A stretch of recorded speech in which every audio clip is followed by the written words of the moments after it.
Good evening, everyone, and welcome to the Town Hall on the recovery and rebuild process. We want to thank you all for showing up tonight. There's going to be a variety of presenters, but I want to go over a few meeting protocols before we get started. So first off, this Town Hall is going to be recorded, and we'll post it on the website afterwards. Thank you to Dave Reed for making that happen. We've had a little technical difficulties with some of these, so we appreciate all his work to make that happen. I'm going to mute everyone throughout the presentation so we don't hear you talking or hear your background noise. I'm asking that you hold your questions until after the presentation, as some things might get answered during the presentation. And then if you want to ask questions during the question and answer period, you can do so by raising your hand. So at the top of your screen, you should see a little hand, so you can raise your hand.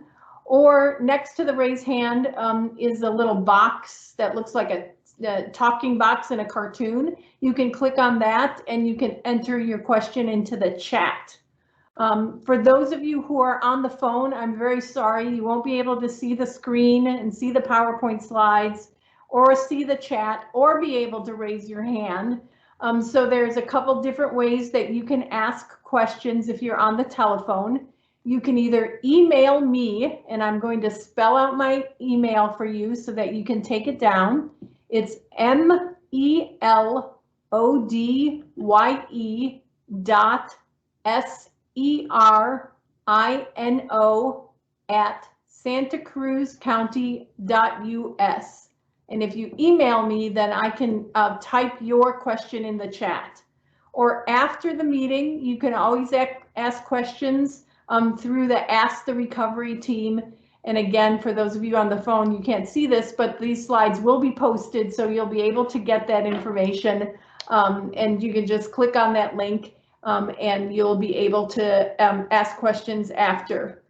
We ask, because there's a lot of people on this call, if you would only just ask one question at a time and then let the next person go. And then if, then you can put yourself back in the queue to ask another question. So that way we can be sure we can get to everybody while we're asking questions. So with that, I'd like to turn it over to Supervisor Ryan Coonerty to do some introductions and welcome. Thank you, Melody. And I'm going to keep this brief because I want to get to the experts we have on tonight. So tonight we have both the Planning and Environmental Health Departments, as well as representatives of our permit center, where we've tried to streamline both the process and the costs in order to allow people to rebuild as quickly as possible and get back into their homes. I know this is a complicated, difficult situation, and we're doing our best to be partners in helping you rebuild. I want to encourage everyone. We got a lot of questions in advance and they'll be answered tonight. There'll be also an opportunity, as Melody said, to ask questions at the end. But it's really important that as issues arise, you reach out to either the rebuilding team or to me directly so that we can help you as quickly as possible. We want the more questions and the sooner we get them in the process, the faster we are able to resolve them. So don't be shy. We're here to help, and we want to help you recover as quickly as possible for this terrible disaster. So enjoy the information tonight. You'll have contacts for all the different departments, but as always, feel free to reach out to my office or the rebuilding team directly if you run into any issues. Thank you. So we're going to turn it over to Paya Levine now, the Assistant Director for the Planning Department.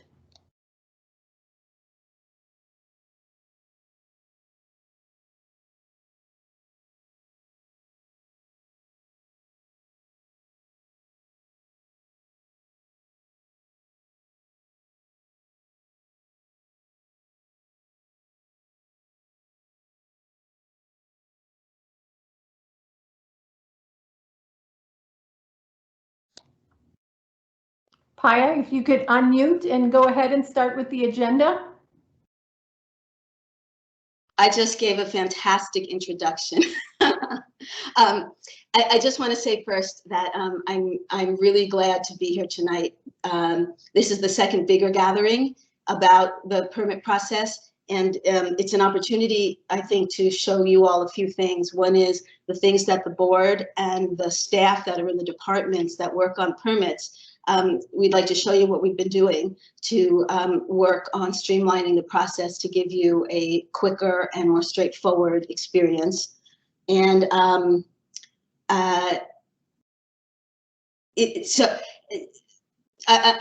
looking forward to that. I have been for some time. The centerpiece of the system that we've put together that will be more straightforward and simpler is the Recovery Permit Center. And that is a dedicated office. It's staffed with people who do just this particular thing, which is helping communities streamline their processes so that after a disaster, people can get back to their property. And I think Supervisor Crunity did speak for me when he said we're really in partnership here, and that is how all the staff approaches this. So I'm very glad you're here. The agenda, we'll go through. I'd like to talk briefly about the Recovery Permit Center goals. We have an update on the debris removal program.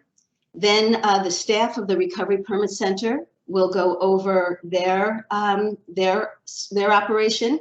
They'll give you an overview, step by step, of the rebuilding process, and importantly, where to begin, what to expect, and the services that are available. So we have really brought a lot to bear to put that together, and we are very hopeful that you will contact the Recovery Center as much as you need to and really take advantage of the fact that we've got everybody in one place and their only job is to assist you.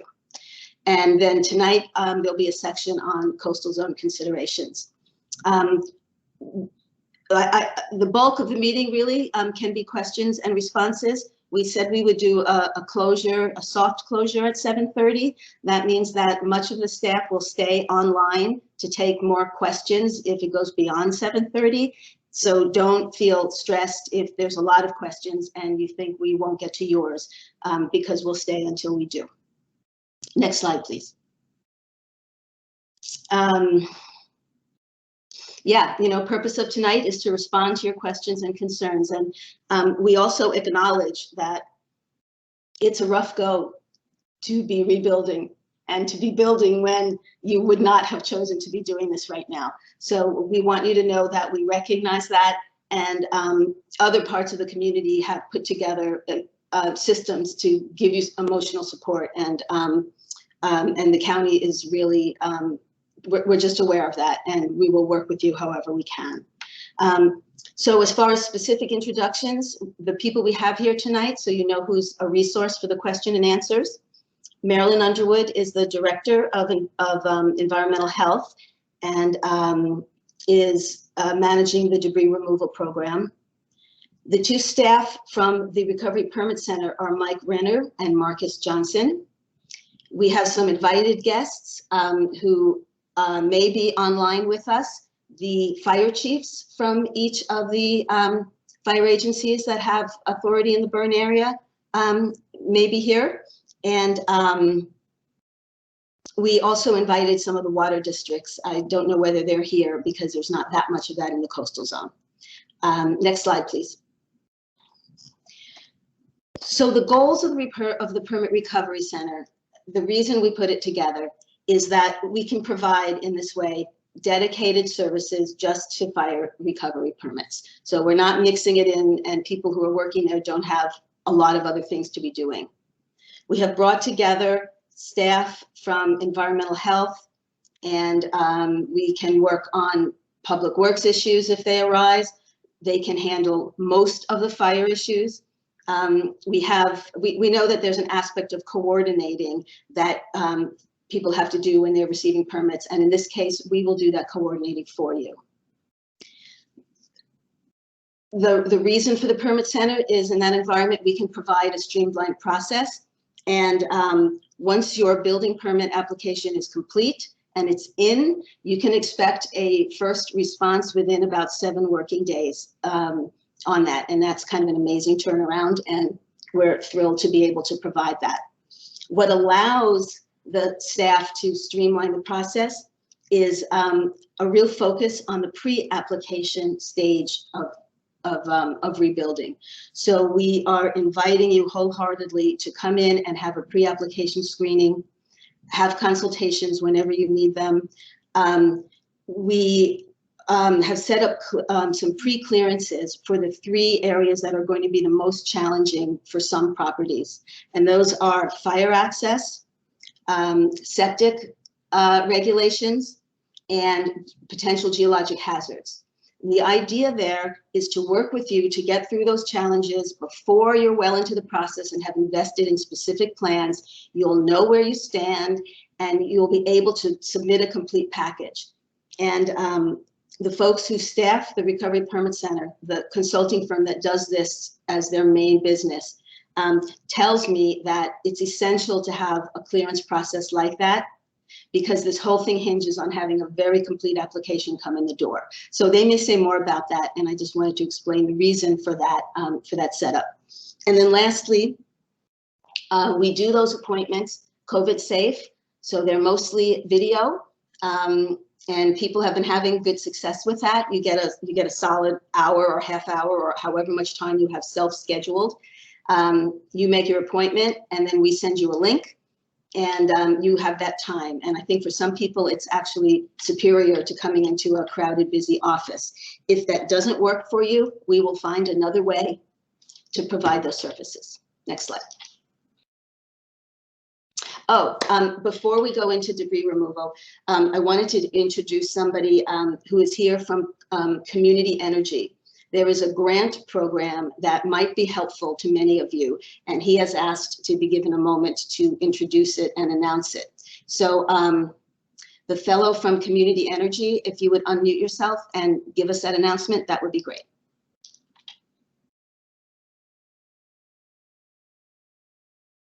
Are you there, Kamran?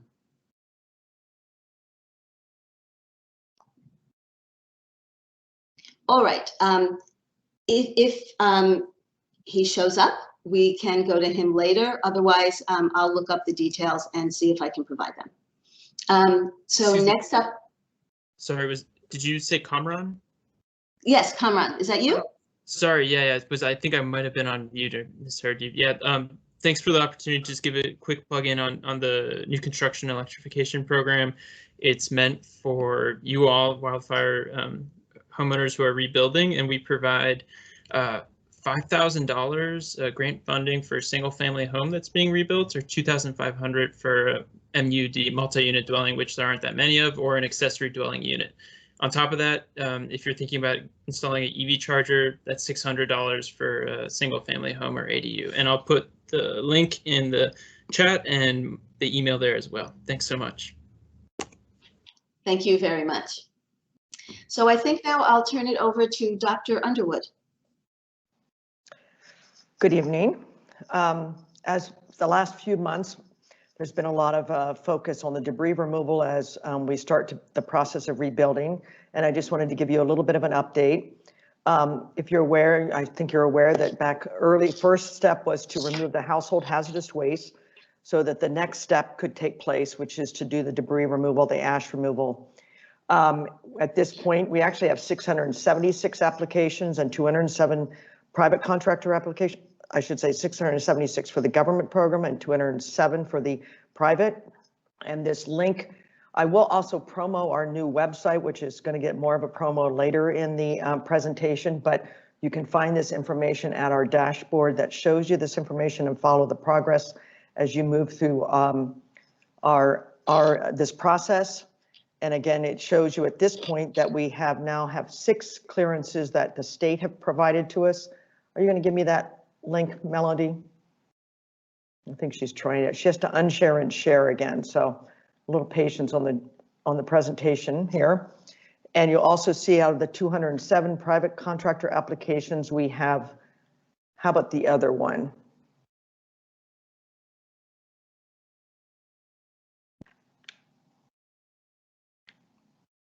So she's showing you the second dashboard that I was going to also show you. We have lots of dashboards. This one's particular to the private state contractor one.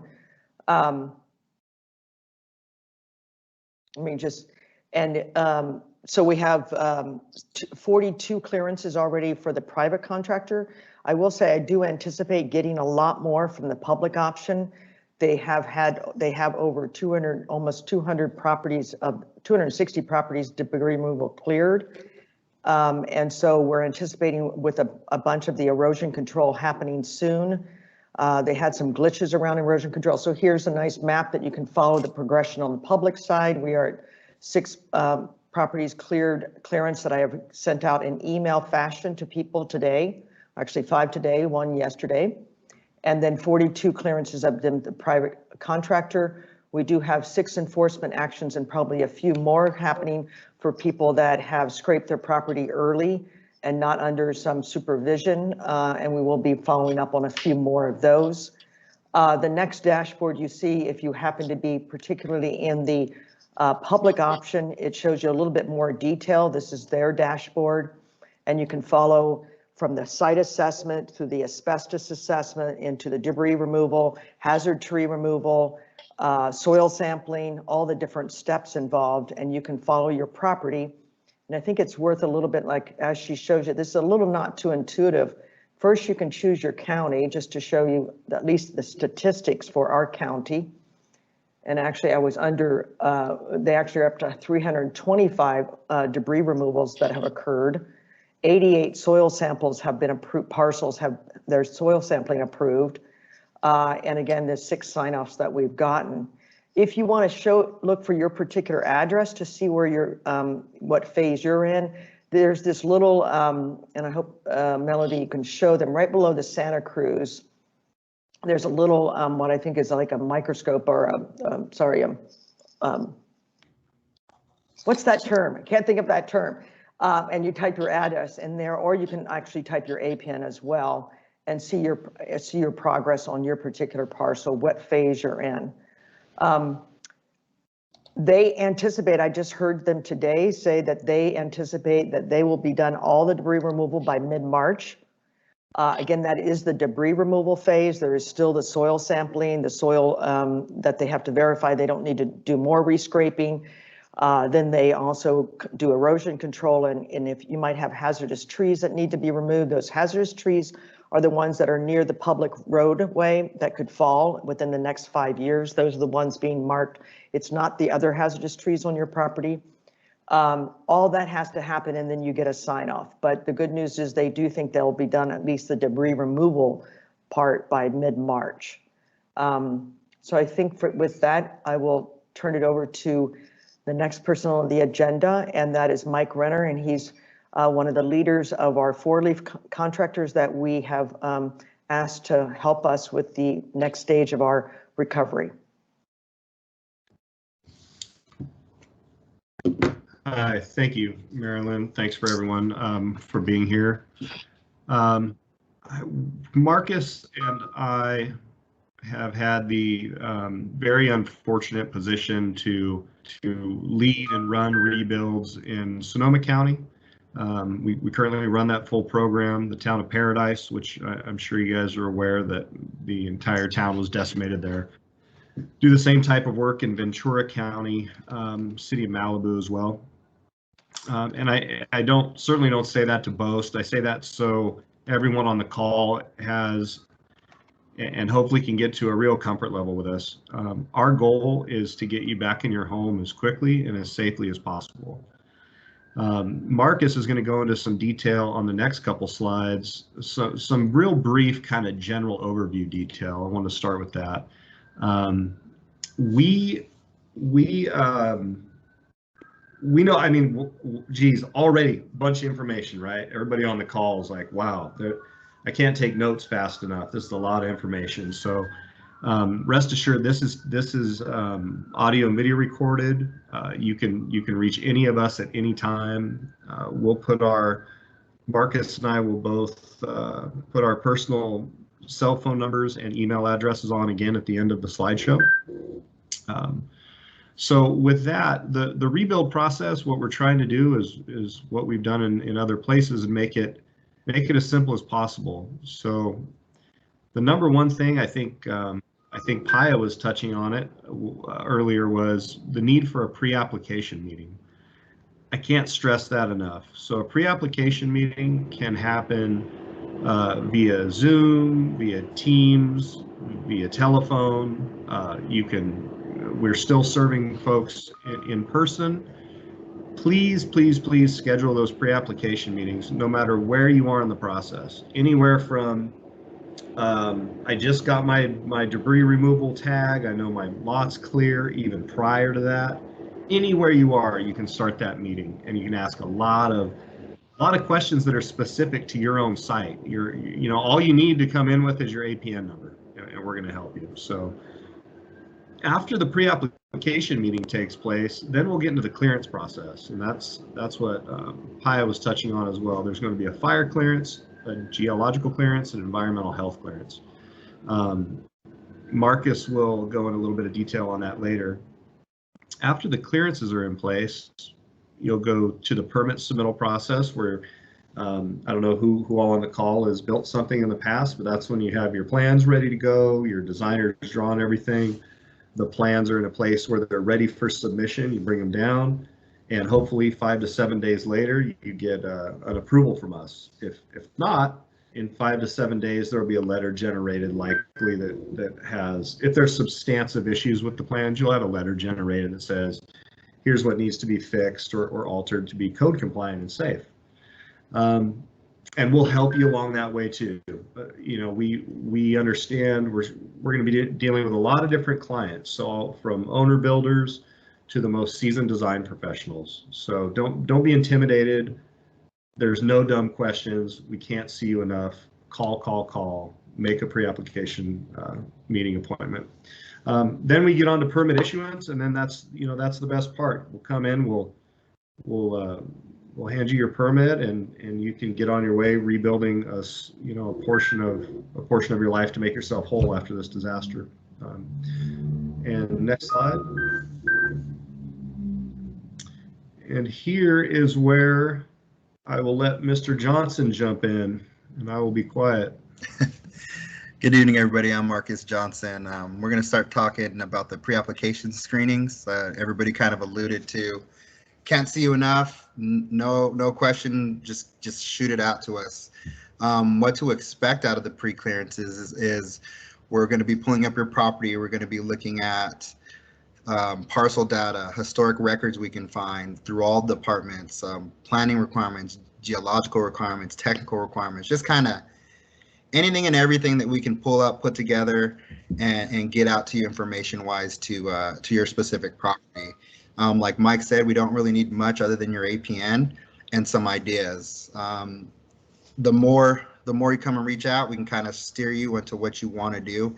It also will allow you to have the ability to know what's possible, what you can do with your property. I know a lot of people are still shell-shocked and are in the mindset of, well, I have to build exactly what I had or exactly what was there. But we can kind of go over all the parameters of if you want to build something new to the new development to the property while you're doing this rebuild or alter or change or move. That's the opportunity where we kind of give you those, lay out the permitting process for those specific rebuild type permits. Like I said, there's nothing really needed from us other than some ideas and your APN. There'll also be a lot of questions with different waves of information that you're needing to deal with, and you can set up as many as you need. We have questions. We also have pre-application meetings for any different type of information, building code information or anything like that. We want to see you as many times as possible to get all the information. And I know you might have some sleepless nights. Get on the line with us and we'll answer those questions. Next slide, please. Oh, back one.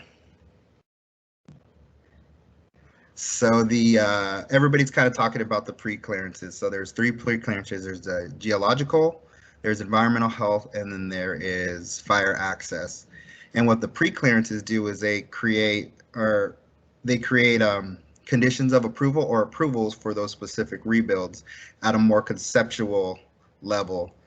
So this will help determine how to incorporate existing features and infrastructure, or if we're resiting or moving to a new development site, what permits would be required to achieve that. With that, you'll receive kind of a conditional approval letter broken down by each department, and it's kind of like marching orders to get to the next step of getting ready for your building submittal. With the pre-clearances, we're going to need a site plan that includes a little information from all departments, and I'll post that in the chat a little later what those requirements are. So you'll see it'll be a little more than a normal site plan, but it's something that helps each department determine kind of conceptually what's being built, maybe some bedroom counts, square footage, where everything kind of sits. But that will help us determine and link it back to the building submittal at that point. Next slide, please. So one of the first pre-clearances is geological clearance.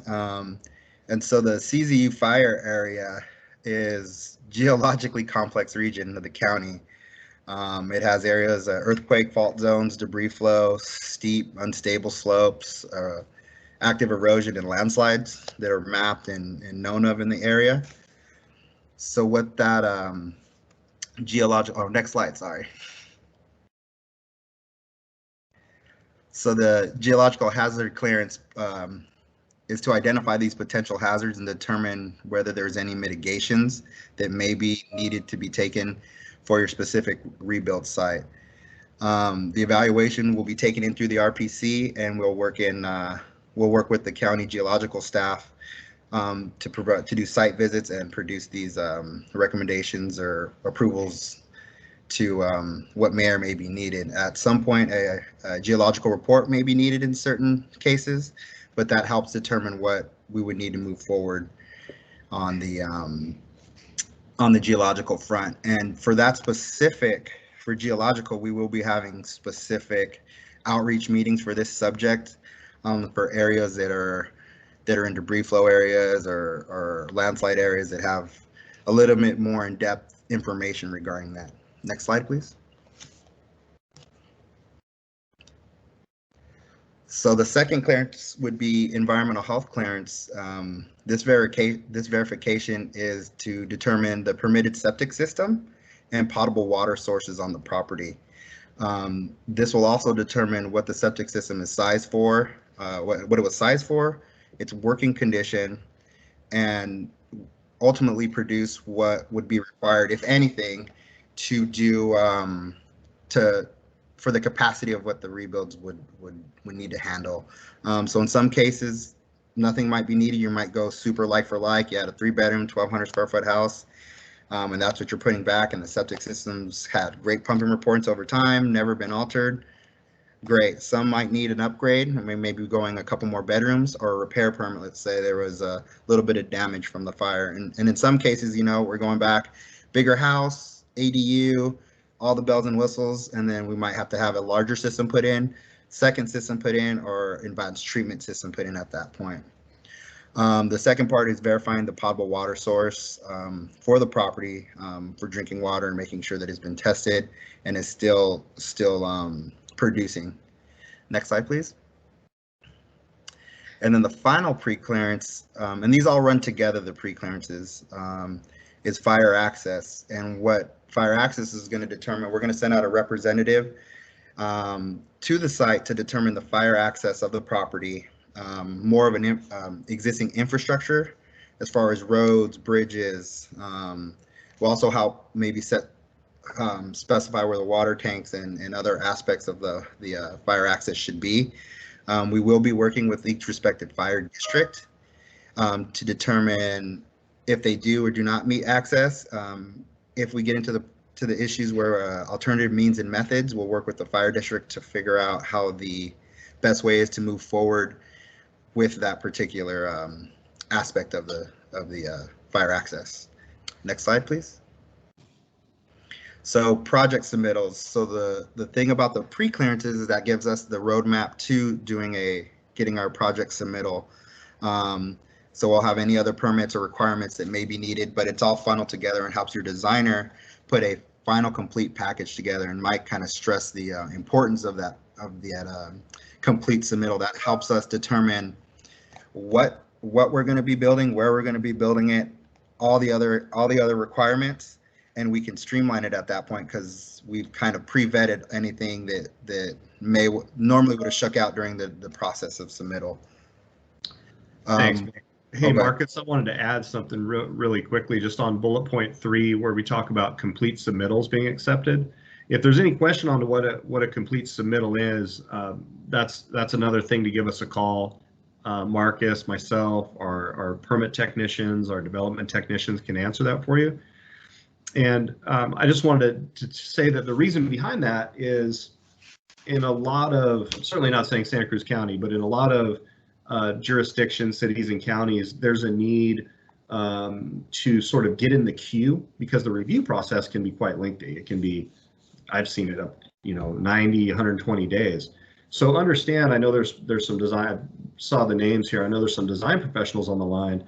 There's no queue. It's 5 to 7 days. So all that would happen if you do try to submit an incomplete submittal, or if we inadvertently accept an incomplete submittal, you're really just doing your client a disservice at the end of that. So I'd like everyone to keep that in mind. So thanks, Mike. So also there's a green line process. I know Mike talked about the correction letters and responses to that, but what we also institute is a green line procedure. So what we'll do is we'll take any minor comments, things that are missed in the plans that are short of structural, or a designer or owner needs to decide one way or other how they're going to determine what they want to do in those situations. We'll take those minor comments. Instead of issuing a plan check later, we'll annotate the plans and just ask for your acceptance at that point to issue the plans to expedite. Then can we go to the next slide, please? So Mike Renner, you're on. I apologize. I was answering a question in the chat. I was not obeying the rules. I was answering a question. Apologize. So again here, this is just sort of to reiterate. Through this whole process, you're going to have that one point of contact. We're going to remain. We're at 701 Ocean in the community room. That's where you're going to come. That's where you're going to contact. Our recovery permit staff will also be performing the inspections when we get to that process. So one point of contact, it truly is a one-stop shop, and there's a lot that goes on behind the scenes for that. But the customer, the customer, the client, you're not dealing with that. We're doing all the back and forth for you. We're doing all of the, we're getting all the departments together. The county is just an amazing partner with us to, I've never worked with a better team, and we work with a lot of different jurisdictions. So the county's committed to helping you. Our staff is committed to helping.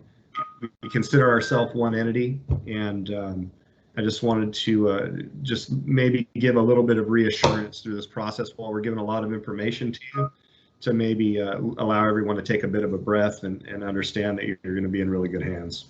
So with that, I believe Paya has some more information specific to the coastal zone.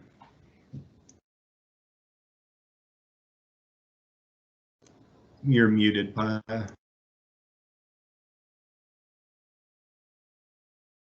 Thank you, Mike.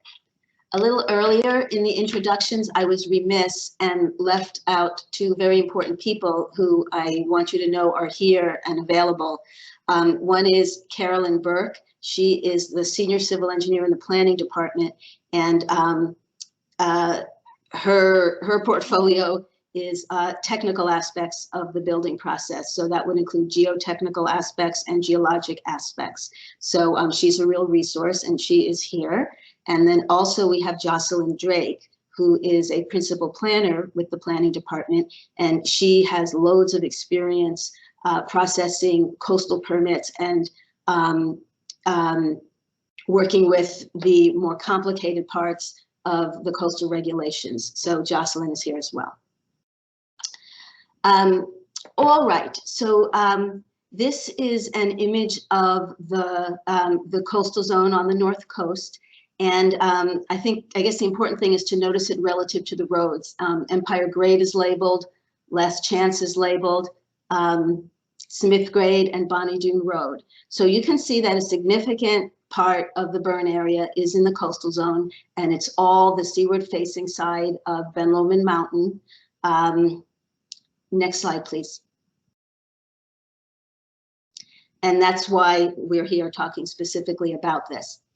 However, do note that these icons are all where inspections were made for damaged and destroyed properties. So they kind of outline, you know, where our clients are, right? Where you are, who are going to be using our process. And the coastal zone boundary goes along Empire Grade until it hits the intersection, I think, with Ice Cream Grade. And then it starts to veer away a little bit. So there are a lot of people on Empire Grade and nearby that are not in the coastal zone, even though they're North Coasters. And then the other icons that you see, those are places that are in the coastal zone. And something that's notable there is even though it's come away from Empire Grade, you can see how deeply inland the coastal permit, well, the coastal zone goes. So even behind Swanton, you go a long way uphill and you stay in the coastal zone. So this is an image. There is a place on the website where you can find out and put in your parcel number, and it will tell you whether or not you're in the coastal zone. And of course, you can always call. Even though this is a big, it's just a polygon, the coastal zone is not a monolithic place. And the coastal regulations recognize that. And within the coastal zone, there are separate scenic areas. There are separate habitat areas. If you're visible from a scenic road, a different set of rules may apply. So this is kind of the big caveat on the information that I'll be sharing tonight. And that is a lot of things about the coastal zone and how the regulations will apply to you are site specific and parcel specific. And there's just no way around that. So I will do my very best with the generalities, but the recommendation is to come in and see the Recovery Permit Center, and they will tell you what is true for your parcel. Yeah, next slide, please.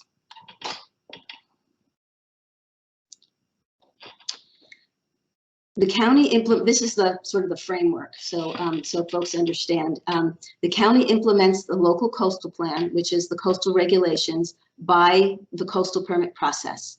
And even though the regulations come from the statewide Coastal Act, and the Coastal Commission staff are interacting with us quite a bit about how we implement those rules, it is the local staff and planning department that operates the coastal permit process. So it's essentially local, even though the rules are statewide. And that's very helpful because you're working with us rather than the Coastal Commission. All of those regulations are in County Code 1320. The county code is online. If you can't sleep well, go ahead and have a look. And that's a joke, but also it is all there in writing, but it requires some understanding and interpretation. So once again, talk to us. The regulations are intricate, and there are many exceptions to important provisions. And those are things like this applies unless you're 100 feet from a stream, or it applies unless you're in a scenic area. So I just want you to keep that in mind as I go through and say this is the case or that is the case, because I will be speaking about the general circumstance and your circumstances might be different. Yeah, so my best advice is schedule that application screening. Next slide, please. So the key question, I think, for all of you is, do I need a coastal permit? And there are several factors that determine that. And we, of course, use the county code to make that determination. It's important, and in this circumstance of rebuilding, was there a previous coastal permit? Is what you are is the home that you are going to build as the replacement in kind with the home that was destroyed? So that means, is it same location, same size, in kind? Can the disaster exemption be applied? that's going to be our first go-to.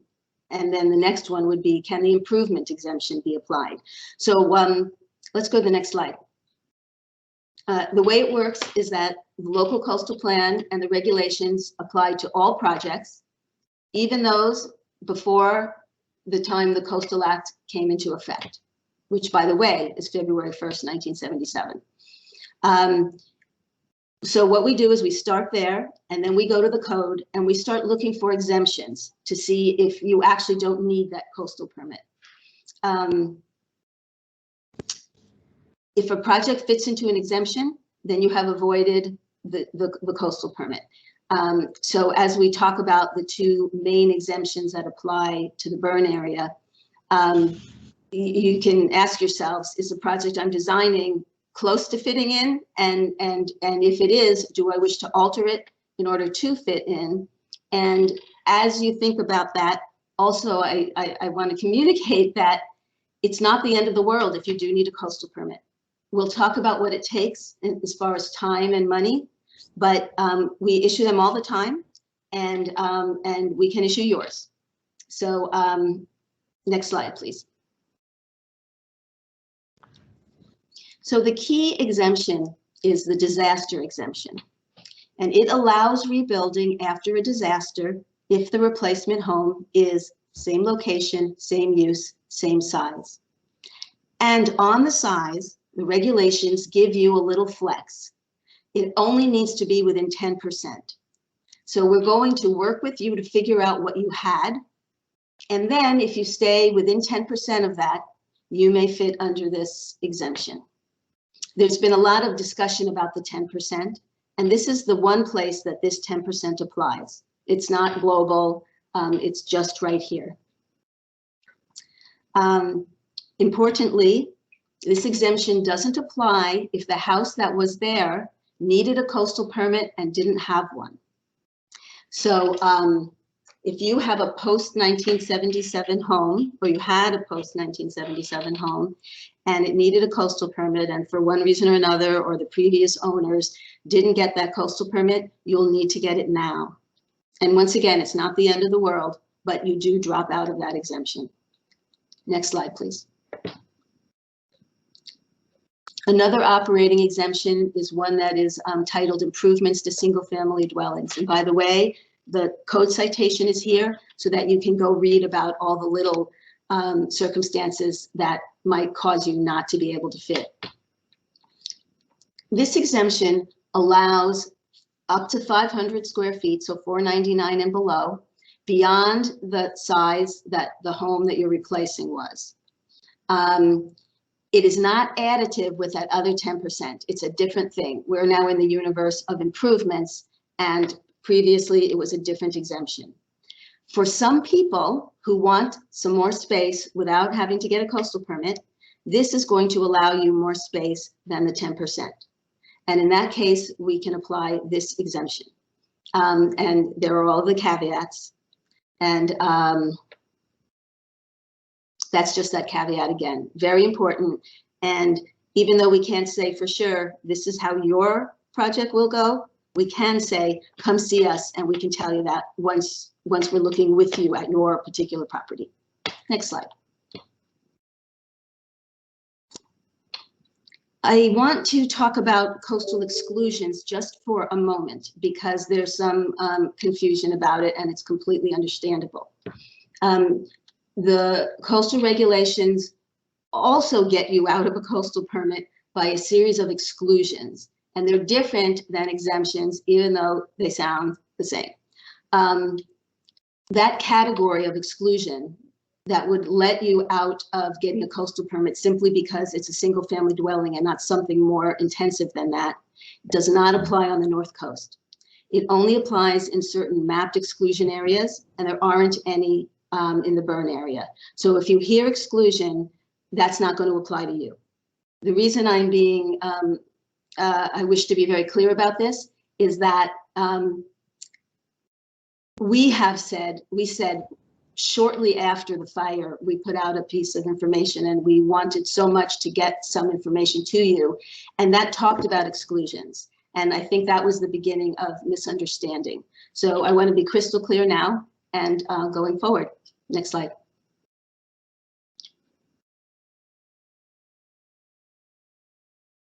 Thank you. So if there is no applicable exemption for you, you will need a coastal permit. They do take time and they add cost. For single family dwellings, it could take about 10 weeks to process one of these. And the reason for that is there are, in the regulations, mandated notice periods during which there's public comment, and then there's an appeal period at the end. And that all takes time, and there's nothing we can do about that part of it. But what we actually can do is that 10 weeks or whatever it is in your case can run concurrently with your building permit application.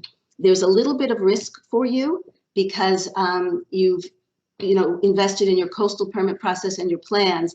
And if something happens on the coastal permit, it turns out you're in one of these areas and we let you know that as soon as we know it, there's a possibility there could be some impact on your plans. I think it's very small. If it were me, I would go for concurrent processing. And so we are going to be making that available. That's one of the small ways we can help streamline because we don't do that in the regular business.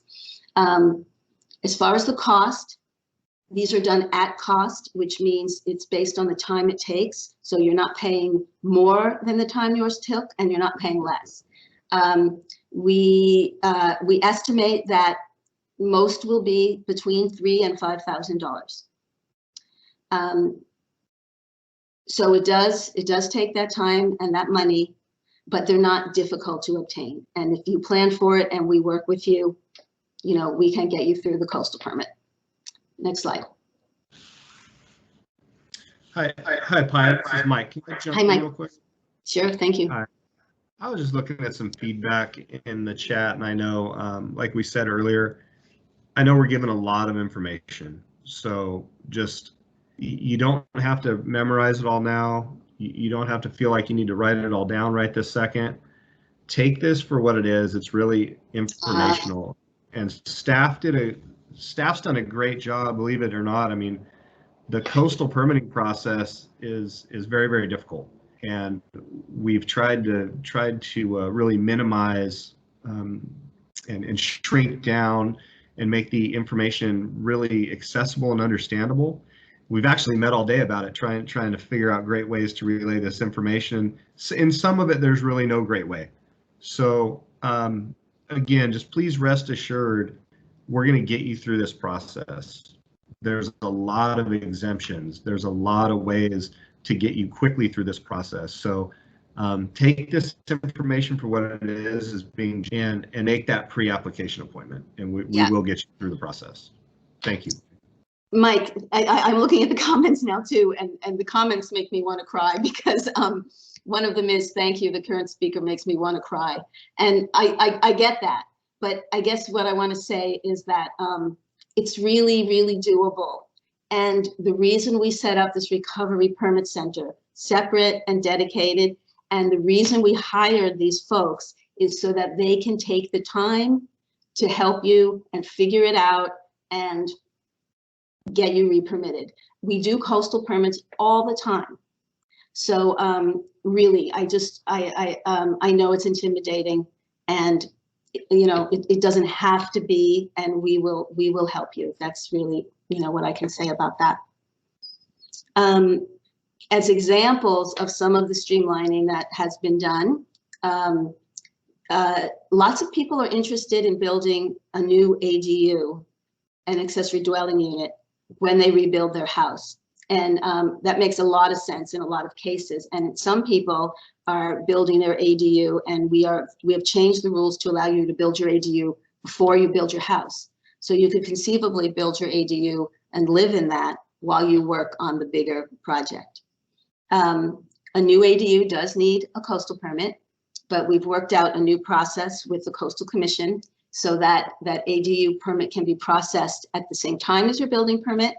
There is no public hearing for these, and the fee, while that's still a 4-digit number, is not as high as it would be if we hadn't created this process.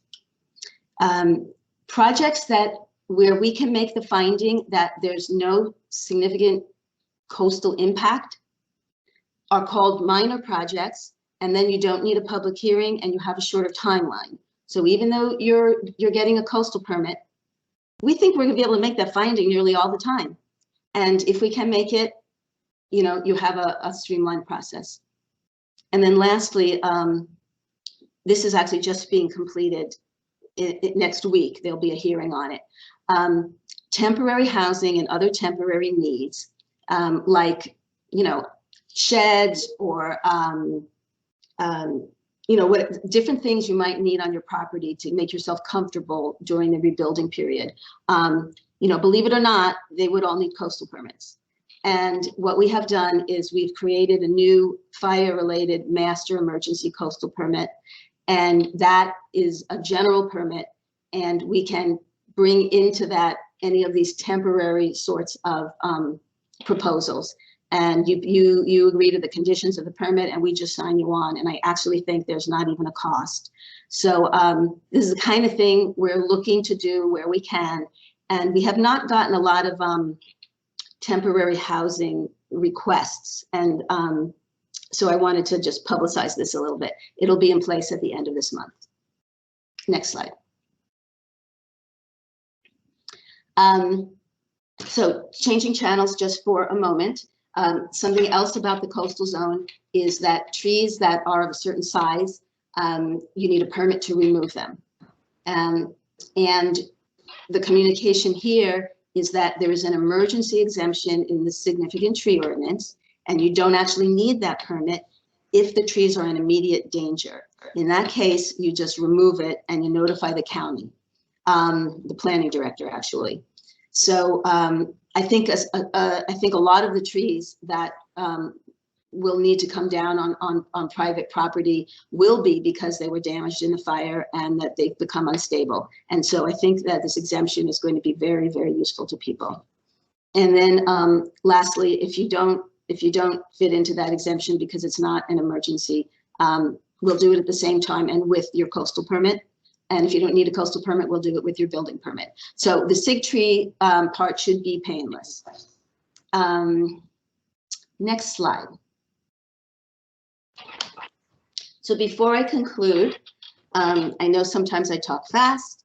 It's a lot of information.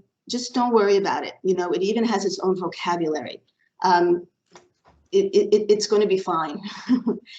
Concluding coastal considerations here. So kind of in summary, coastal permits can be avoided by rebuilding in kind within 10%. So if that's your approach, you're done. If a structure has not had a coastal permit in the past, now is the time. Just a little more encouragement, and then we will assist you. And you know, of course, happy to take all of your questions. Let's see what's next. Melody. All right, everyone, I just want to give you a quick overview of the new fire recovery website. Give me a second here to get it up. And then I'll unshare and reshare my screen.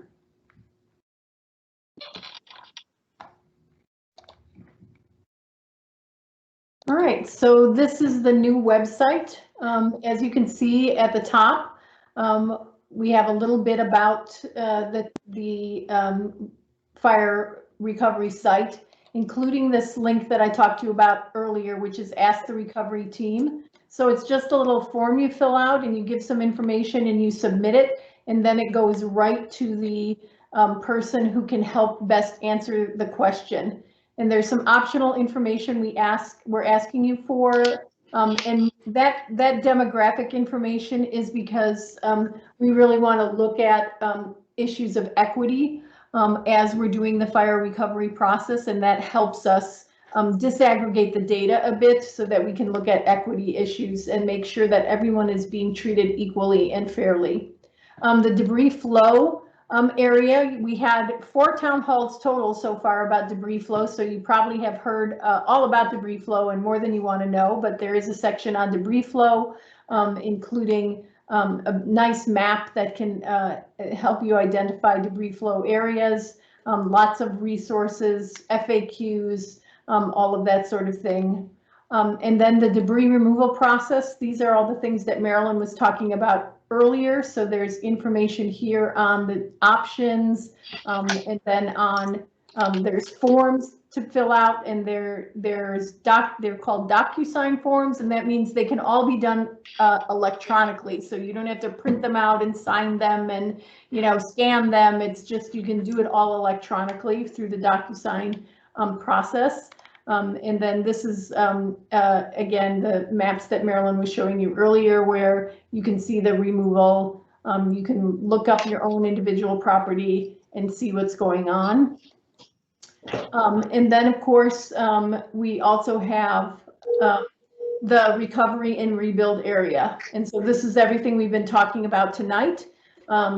What to do for pre-application clearance, what the process is, how you go through it. There's some, again, more resources and links, what the clearance forms look like, your building permit application, what kind of permits are you getting, those sorts of things, FAQs, a resource and info center where there's a lot of forms posted to help you see sorts of things, and it's everything from, here's some fire access standards to here's some sewage disposal contractors. So there's a lot of resources there available to you. And then, of course, the resilient section is the section that we're still building out, and that really has to do with how are we as a county being prepared and ready for future disasters. I just wanted to show you the website before we get into the Q&A session. So let me click out of this.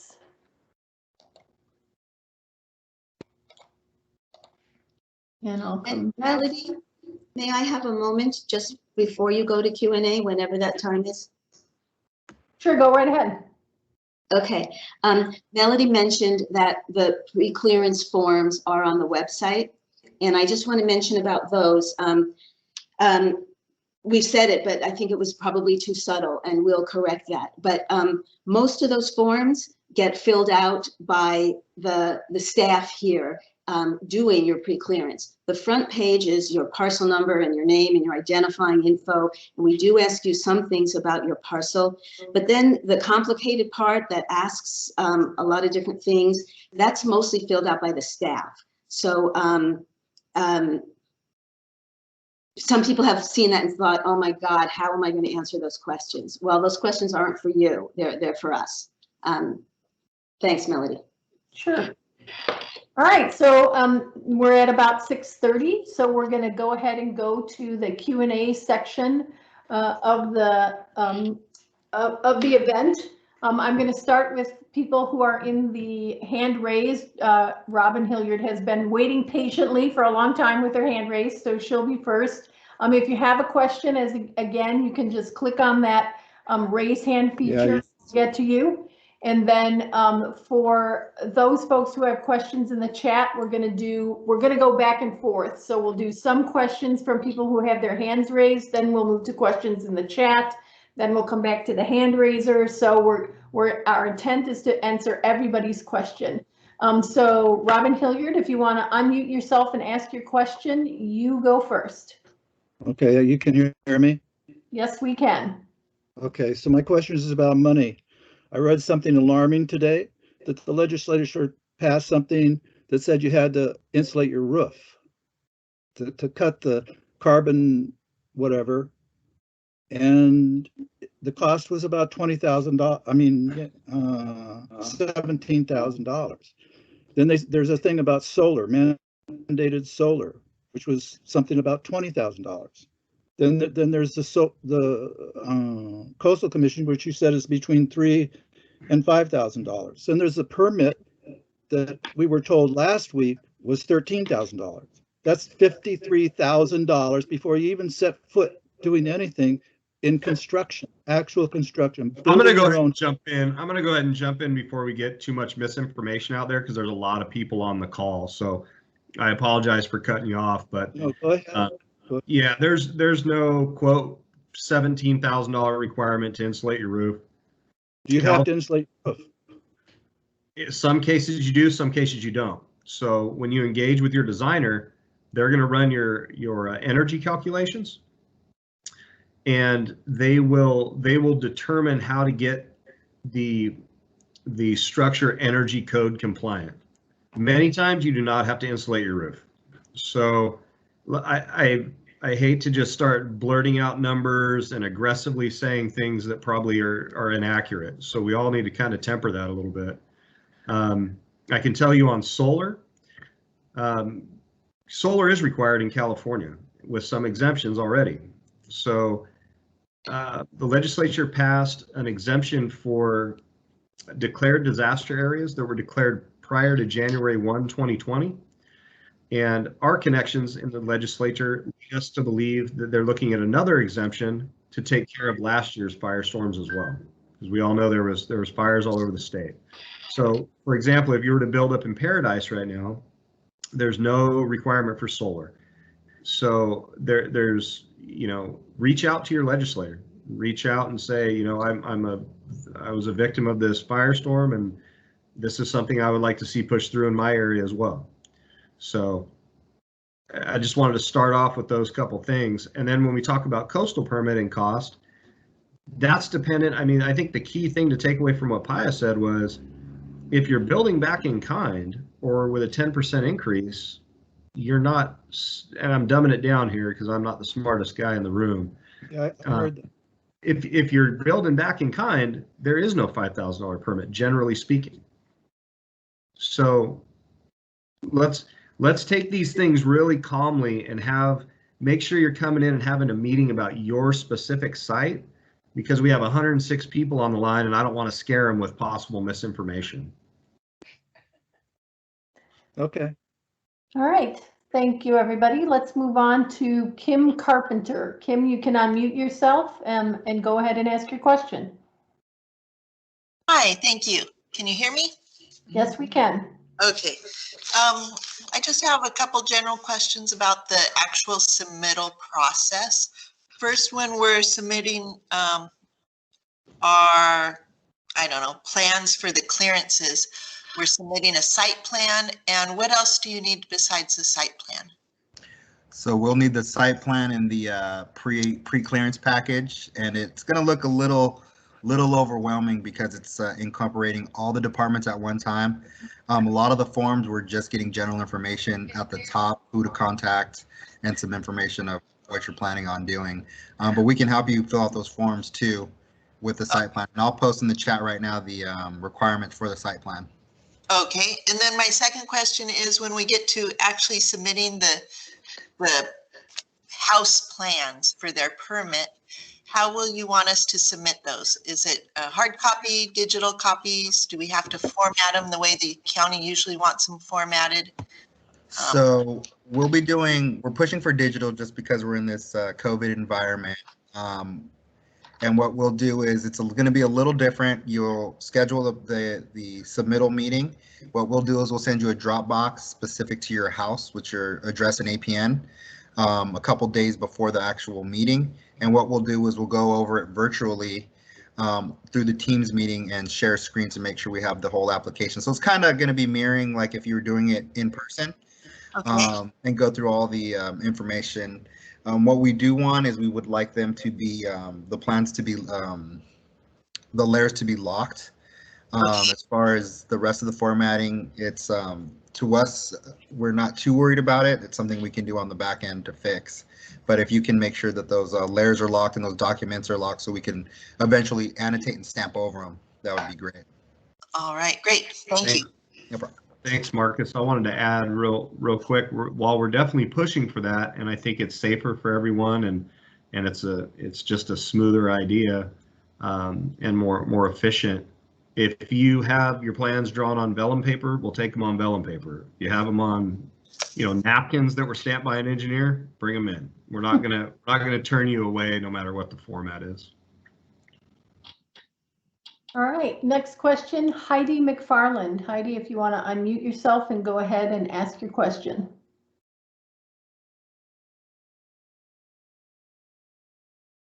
Sorry, I was having a hard time finding the mute button. My question is, we live in the Sandhills habitat and we're looking to move the location of our home to further back on our property where the sun actually is. And are we going to be required to pay the $7 a square foot for that, or is there going to be an exemption for that? I can take that one. In Sandhills, not having to pay the fee and engage the special status species is predicated on building in the same place. If there's new disturbance, then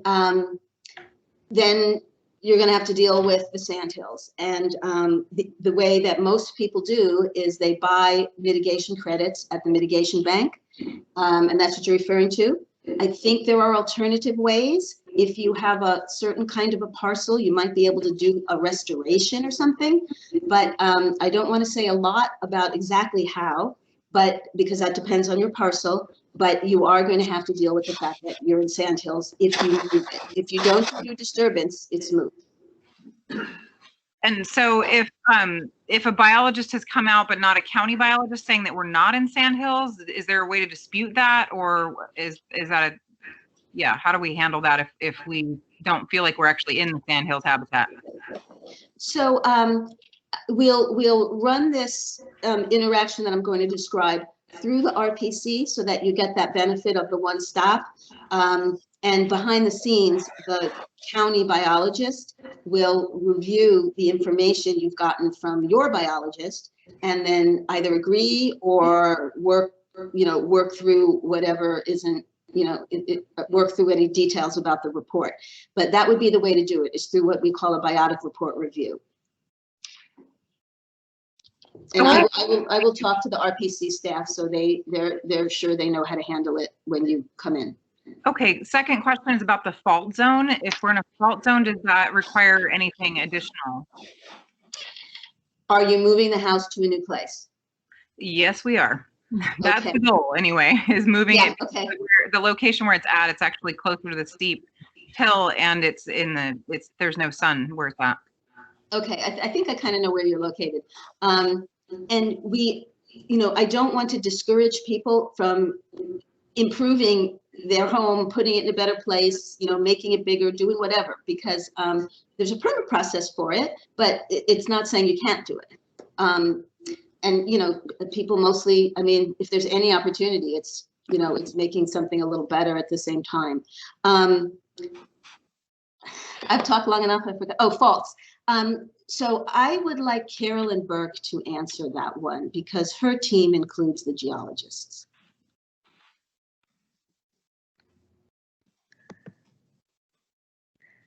Hi there. I'm Carolyn Burke, as Payed introduced me, the Senior Civil Engineer in Environmental Planning. So our codes and actually the State Alquist Criollo Act doesn't allow us to really make many exceptions in the fault zone. It does require a full geology report. And that's to ensure that your home is set back 50 feet from an active fault trace. So that will require fault trenching. And so your geologist will dig a trench, take a look and see if they see any evidence of active faulting. And then that will dictate that location. And the way that you'll get that formal analysis is going to be through the permanent geologic hazard clearance process, whereby our geologist and assistant geologist will go through and will look for any other information that we have that might, we want to find how we can streamline the process for you. Unfortunately, that is regulated by the state, and so it is a requirement that we typically, there's not really a way to waive it, unfortunately. All right, I guess I should say thank you. I know. I'm sorry about that. Yeah, it is challenging to have, to be in the fault zone. So, yeah, I appreciate that. All right, our next question is from Jeff Northam.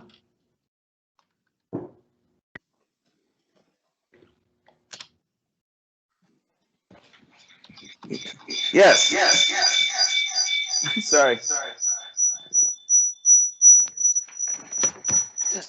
Just a moment, please.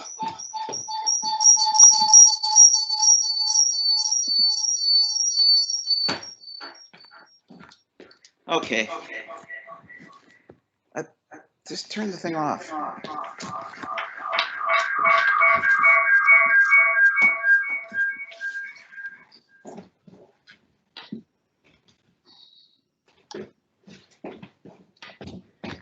Oh, sorry about that. We had another computer on.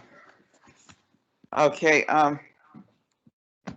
One question I had was not so much the permitting now, but in the phase 2 cleanup, we have some trees that are just marked that are being cut down, which seem quite stable and are several hundred feet away from the road. In fact, we're right next door to Big Creek Lumber, who has larger trees closer to the road than us. Is there a way of keeping those from being cut? Hey, Jeff, yeah, I can figure out where your parcel is, but I can put in the state contractor's arborist in touch with you. Okay, I appreciate that. Sure. Because there was only about 3 trees being left. It's like it removes the whole desire to even rebuild there if all those are going to be cut. Right. And my concern right now is if they're cut, is the erosion factor, since we're not on a steep slope, but you're on a gradual slope to the stream that's about 150 feet behind us. So considering that we were told by the people from all the different organizations it was best not to cut anything dead or alive at this time of year, so that there was maximum square footage of things breaking up the raindrops, and to have all these cut seems like that's exactly 180 degrees from what they said to do. So yeah, that's my concern. And then the other question I have is, if we purchased a property, I'm not sure now, on the system, on the county's website, it shows we have 0 square footage. I'm not sure what it showed, but I know that when we bought the place, it had been expanded without permits, I believe. So do we have to go by what was by the county, or if we can show what was there? I mean, how does that, where does our basis start? So you definitely want to come in and chat with us at the recovery center. There's a lot of different ways we can verify square footage. And this is probably a good thing for everyone to know, that just because you were assessed on it doesn't mean it wasn't maybe built without permits. So the 0 is obviously an error. I mean, you live somewhere, you didn't. Right. It wasn't 0. 43. So yeah, it was there. Yeah. So pre 43, there was no planning department. So we can use a lot of things. We can use Zillow. We can use assessor's records. We're gonna get you to a great. Puts it way smaller than it was. That's what I don't understand. I happened to just look at that because we were looking at properties, and I went, wow, that wasn't what it was at all. Yeah, you come on in and sit with us, or do the Teams thing and hang out with us for a little bit of time, and we'll do some research. Especially during business hours, my staff will have the county computer right in front of them and can look in a lot of different databases and resources and figure it out. And we definitely want the tie to go to the runner here. We want to get you get you back what you had. So best thing to do, make an appointment. Okay. I said I'm going to say that until all people on this meeting are sick of hearing me say it. They might be there already, but I don't. Does it help at any? I took photographs after it burned, but it shows where the pier. I mean, we had large 3-foot by 3-foot piers coming up for the perimeter. So I mean, it was some massive structures. I mean, it will show where it was, which will be obviously bigger than what Zillow was saying. Yeah, let's certainly not trying to end you quickly or anything. We have all, like Melody said, we're gonna be here till all the questions are answered, no problem. But Thank you. best thing to do is come in when we can access everything and get you to a good place. And definitely write down what you think there was. If you were insured, bring your insurance records. All that will help us establish what was there. Okay. All right, next question is Rabit. Rabit, if you want to unmute. Hi, actually I'm his wife, but that's okay. I actually have 3 questions. I hope this is okay. Hopefully it's not too long, but one of them is that there are several houses on our driveway that were built at different times, and some of them were built before the fire regulations about how wide your road is and how wide the turnarounds have to be. What's going to happen with that? Will they get grandfathered in, or will we have to change the road now? Do you know what fire district you're in? We're on Swanton. Okay. County fire. County fire. Yeah, Yeah. county fire. So there's I no know. terrific answer there. What's going to happen? So during the pre-clearance process, we're going to send one of our folks out to assess the state of the driveway and see how far out are you from current code, and current code obviously for not obviously current code for folks that don't know on the driveway side is to make sure that fire can come get you, that they can bring their apparatus up there safely, and they won't get themselves into a situation where if they come up your driveway, God forbid, they can't turn that truck around. Well, during the fires that we had 11 years ago, they had no problem getting up there at all. But sure. So I'm trying. I'm almost getting there. So okay. I'm being lengthy on this one. So when we send our people out, maybe it doesn't quote meet current code, and that's where the code allows a bit of flexibility. It's called an AMM or an AMMR. It's an alternate means and method. And so, and I'm not quoting the code by any means. So say the code says every 100 feet you have to have a hammerhead shaped turnout. Maybe you have something that is will allow equivalent facilitation for that apparatus to move around. We will make our recommendations to the fire district, in this case, County Fire. County Fire will review that, and the folks that we have going out of the RPC are longtime Santa Cruz firefighters.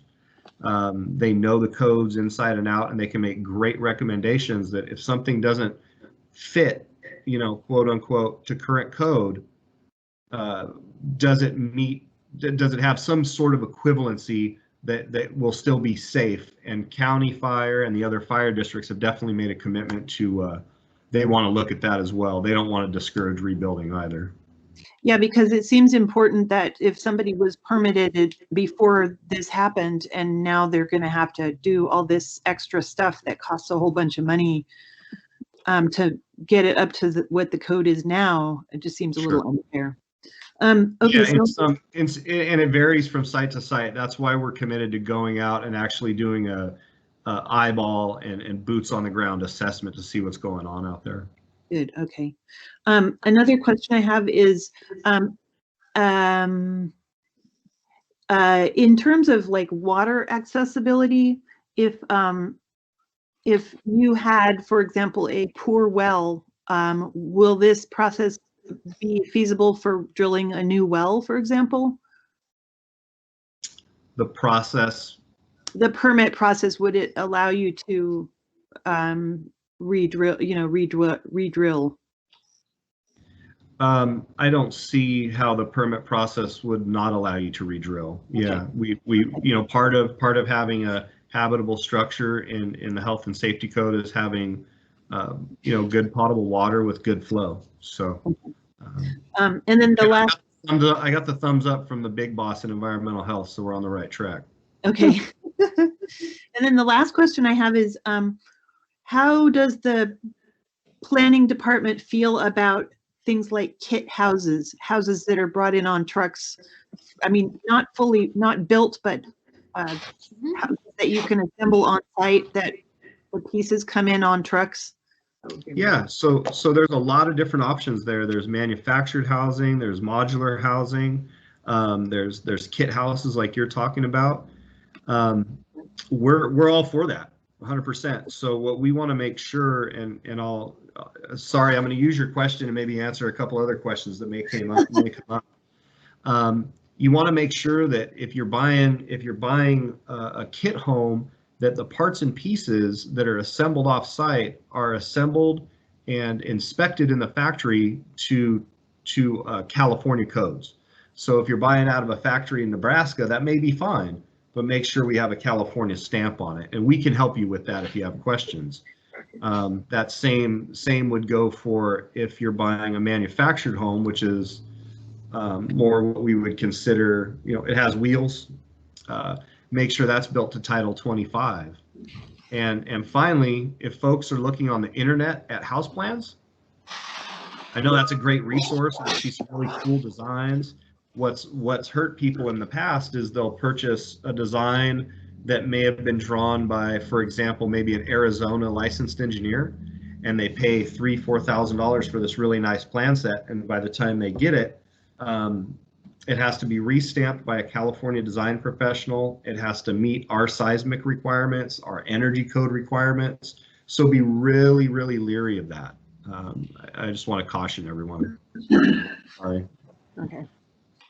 Thank you. Thank you. All right, next question, James Raitano. Hey guys, I think my question was just answered. As a matter of fact, I was asking about modular homes, one that would basically fit on the same landing that the previous house was on that burned. But I guess that's basically it.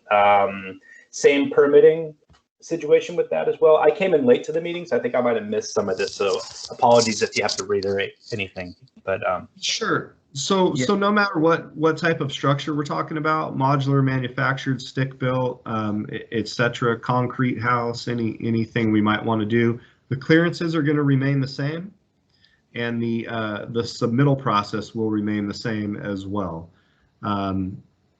So the type of construction wouldn't dictate a quicker turnaround time. It could in some cases dictate a quicker actual build.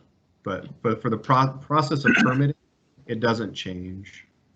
Got it. Okay. And I guess just the same permit price. Were people talking? Was it seven a square foot? What was that again? I'm not sure. The price per square foot for permitting. That was for mitigation credits. Yeah, that was a different animal, unfortunately. Okay. If you have an idea of your square footage, if you give the RPC a call, we have an estimator that we can plug the particulars in and give you a pretty close estimate of the permit cost. Okay, great. Thanks so much, guys. Appreciate it. Thank you. Okay, next question, Kelly Foster. Thank you. Can you hear me?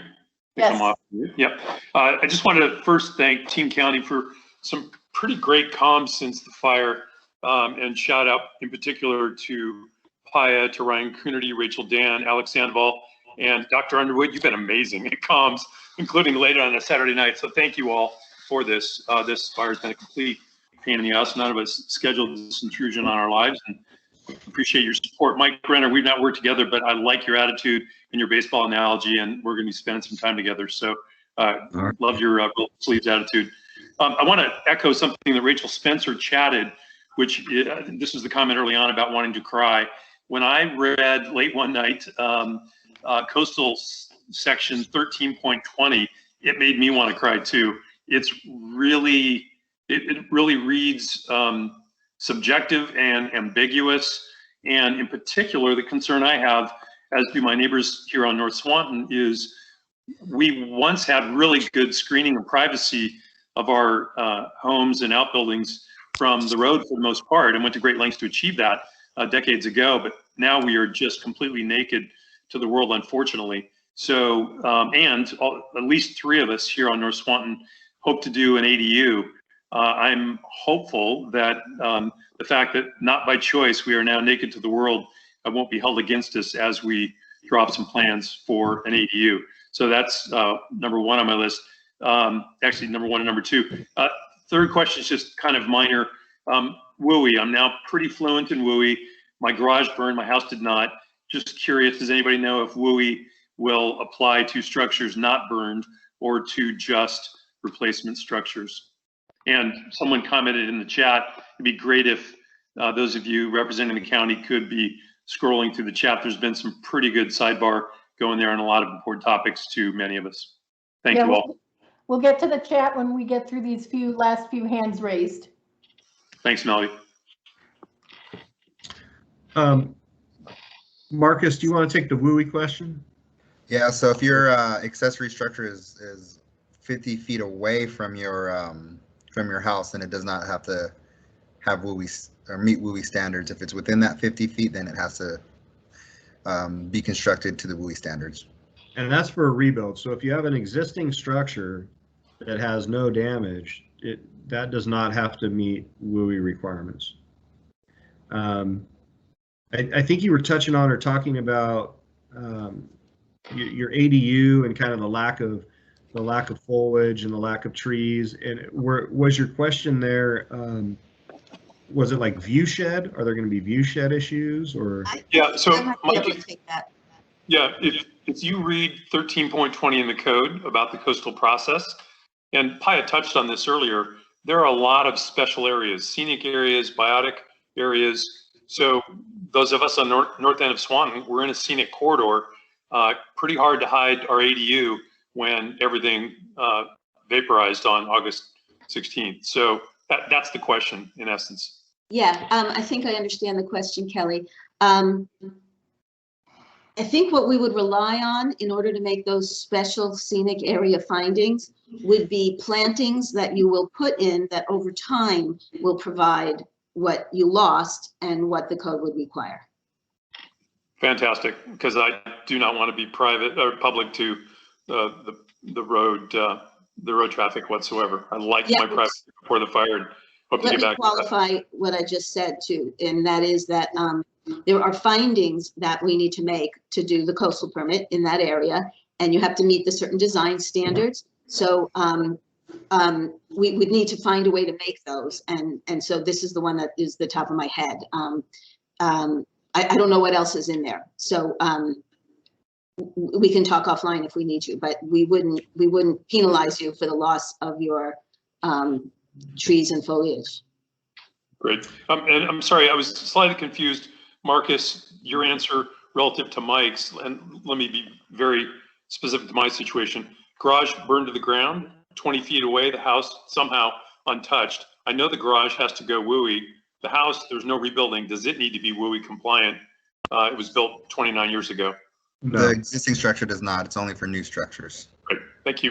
You're welcome. All right. And just side note for everyone, don't be fooled by the snake oil of people selling you WUI paint. That's a thing that it's getting sold in paradise to people, and that doesn't fly. So be careful. All right. So that was Kelly Foster. So now we're going to go to LL. All I'm seeing is the two initials, LL. Hear me? Yes, we can.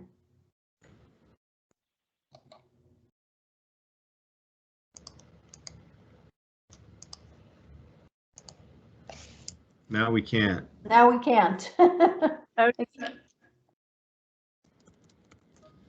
A carport that we want to convert to a garage in our new house.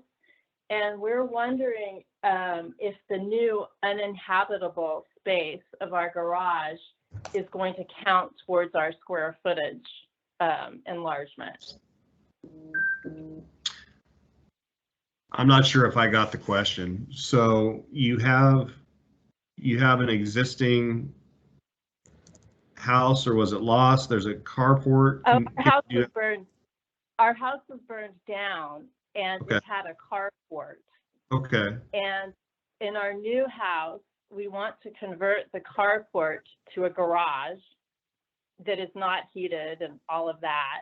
And we want to know if our new uninhabitable space, which would be the garage, counts towards our square footage of the house that we can increase. As far as the coastal permit goes, or as far as any other Yeah, type? we're coastal. Okay. I know what my answer is, but I'll let Paya take it. Okay. My answer is the code does have a definition of not habitable, and if it meets that, I don't think it should count. It's a little specific for me to say, I know in your case it's not going to count, but our approach would be to see that. You know what? We have to. You have to go to the RPC with your situation, and they'll get you an answer. Because I can think of a few things that would matter. So you have to come talk to Marcus when the meeting's not being recorded, and he'll give you an answer. Okay, well, I guess I asked the same question in the chat, so if you don't want to put it in writing, you can delete that. I'd come on in and we'll have a good conversation about it. Yeah, come on in. You're probably in a really good spot. Okay, bye-bye. All right, so those are all the people with their hand raised, and so I'm going to turn it over to David Reed now to work with the people who have questions in the chat. Yeah, good evening, everybody. I'm going to do my best to go through the chat from the beginning. I know that myself, Marilyn, Carolyn Burke have been trying to answer some questions. So very, very specific questions that have been answered or may have been answered, I may skip, but if I can paraphrase them in a way that benefits the group and gets some other additional answers out there, I'm going to do my best to do that. So the first question, and Paya, you had answered this on Monday, so maybe I can have you reiterate this. How long will the streamlining process and services and pre-clearance be available? What if you don't decide to rebuild for some time? And so I know that you talked about that on Monday. Yeah, thank you for asking that question. There is no time frame on you no longer being somebody who had their house burned in this event. What might happen is that the Recovery Permit Center, that is not going to be in place forever. We don't know how long we will have it. You know, probably on the order of a couple of years. But if it takes you, you know, quite a while, you'll be dealing with the regular planning department, but any kind of rules or streamlining processes, those will continue to be applied to you. I can't say that you'd have a 7-day permit turnaround because the RPC can do what they do because they're a group of contractors who have their resources arranged in a certain way. But you stay as being connected to the CZU event, and you know, as much as we can, that goes on forever. It's not like you lose that status, but you may not have the RPC to work with.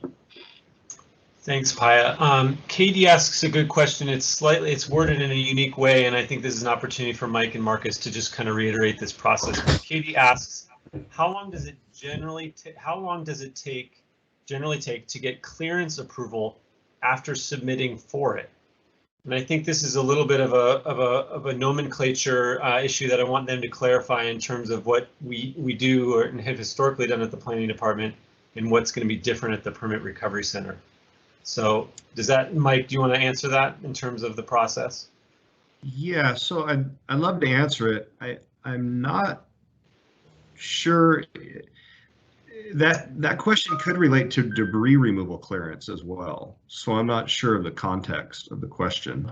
Yeah, maybe what I was thinking is you don't really submit something, right? You guys go through a process to go through and make sure they're all cleared. The clearances have been met. And then once they've been met, they submit. And like you said earlier in the meeting tonight, it's a 5 to 7 day turnaround after that point.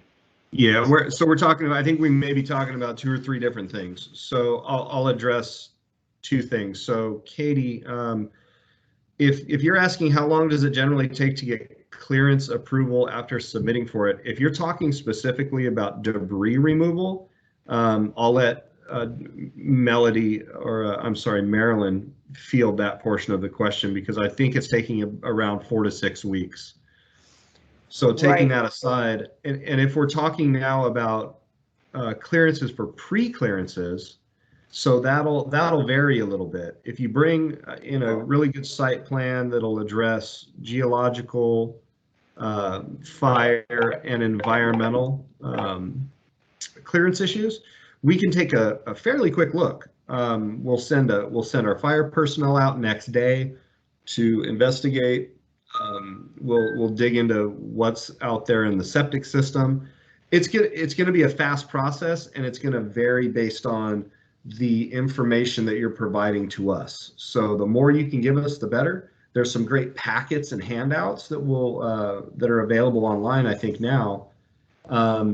And I'll warn everyone now, the packets are pretty thick. There's a lot of information in there. So if you're at that point where you're just going to the clearance process, come in and have a meeting with us or call us, and we will help you go through the clearance process and get the ducks in a row to where we can say, oh, there's no septic issue, there's no fire issue likely because you're right off the main road, or hey, there could be a slight issue, let's go take a look at it. That process should be super collaborative. So again, you don't have to call it a pre-app meeting if you don't want, but if you have questions on the clearances, come on in. And I'm not trying to dance around time frame. It's usually going to be within a few days to get those clearances. Can I jump in for just a moment? Sure. When you're talking about the geologic clearance, if it's one of those parcels where, it's not obvious very quickly that there are no issues and we can do the clearance, it could take longer than a few days. Just want to make sure nobody's disappointed if that piece of it doesn't happen that quick. But we are talking weeks, 2-ish. Yeah, I think, and I'm sorry, I think we may have digressed. I think someone may have spoken. I believe that question was specific to debris clearance. And I just wanted to state that, even though some debris was removed as early as December, they didn't have the soils background report that we didn't get it till the beginning of January. So that's what they used to compare the soils report. And so there weren't soil clearances, I think, till even mid-January. And then the erosion control was supposed to have started 2 weeks ago, and it didn't start in earnest till maybe today. So I do think they'll pick up the pace now once all these things are sort of in place. But if you're one of those first that was cleared in December, early December, and you thought, oh, great, I'm going to be able to get my clearance soon, it has been a little bit of a hiccup. But I think they'll pick up the pace now that they've got these things in place. So that's thanks. Thank you. But so our experience in our other areas that the pace gets quicker as we go. Thanks, Mike. The next question from Rosanna, can you please let us know how the tree removal proceed? When is it happening? How are they planning to transport the trees out of a canyon without destroying the road again after the destruction by debris removal equipment? So I believe they're talking about the White House Canyon area, and I know that there was some damage done by the contractors that is going to be repaired. I believe, and correct me, Marilyn, if I'm wrong, but trees removed as part of the debris removal process are only hazardous trees that may have pose a risk to the debris removal process. And then other trees that are being removed are trees that threaten the right-of-way. So those are the two types of trees that are currently being removed, are trees along right-of-ways, and that's being done by the county. And then trees that threaten the debris removal process are being done by the contractors or by the public option contractors. I hope that helps. There are also, I believe, if you're in the right of entry and the public works may or may not be taking those trees down, I'm not exactly sure the relationship between public works and the phase 2 contractors, but one of them will only be taking down those trees that will impact the right of way. Yeah, and Rosanna, there's probably a third layer of complexity, which is that PG&E. We know that PG&E cut down a number of trees and left them on a number of properties throughout the burn area, and we are trying to find a solution to getting those trees removed as well. Next question from Kelly Foster. Approximately how many weeks from the completion date of debris removal to property sign off? Marilyn. So yeah, I think I mean, again, if you were one of those early December ones, it was a couple of months. But I think if you're going to get cleaned off, your property is just being cleaned off this week, it's probably going to be more like 2 to 3 weeks.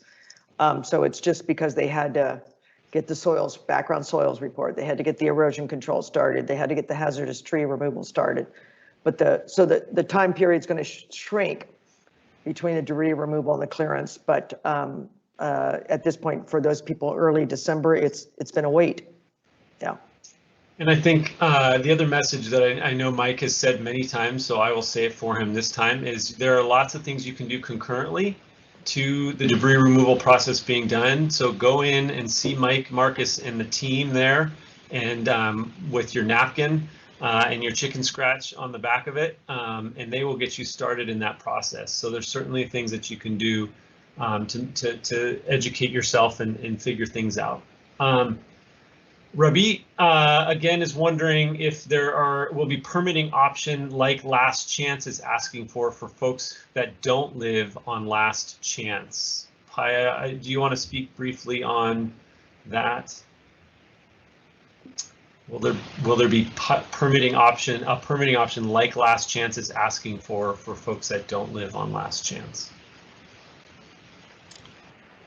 So Paya has actually taken a quick break, so she's indisposed at the moment. We can come back to that, I believe. Yeah, when we come back to that one, thanks. Let's see. I'm going to try and jump. I know, Rabi, you asked a bunch of questions in here. I want to make sure to try and get to a couple other ones. Ken Hart, former county employee, is asking, have the departments committed to a turnaround time for processing pre-clearance reviews? So I think, Mike, this one would be for you. I think you guys are doing most of the pre-clearance reviews, but have the departments...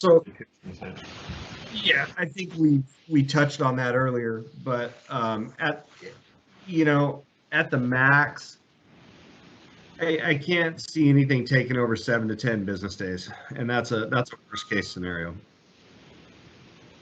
Okay. So the departments as a whole, I mean, the RPC, we are the department. So the time frames, everything, again, to reiterate, that's all kind of funneling through us. Okay. I'll get back to Rabi asked, their pre-application meeting wasn't very useful because the supervisors hadn't yet set up a rule for previously unpermitted houses.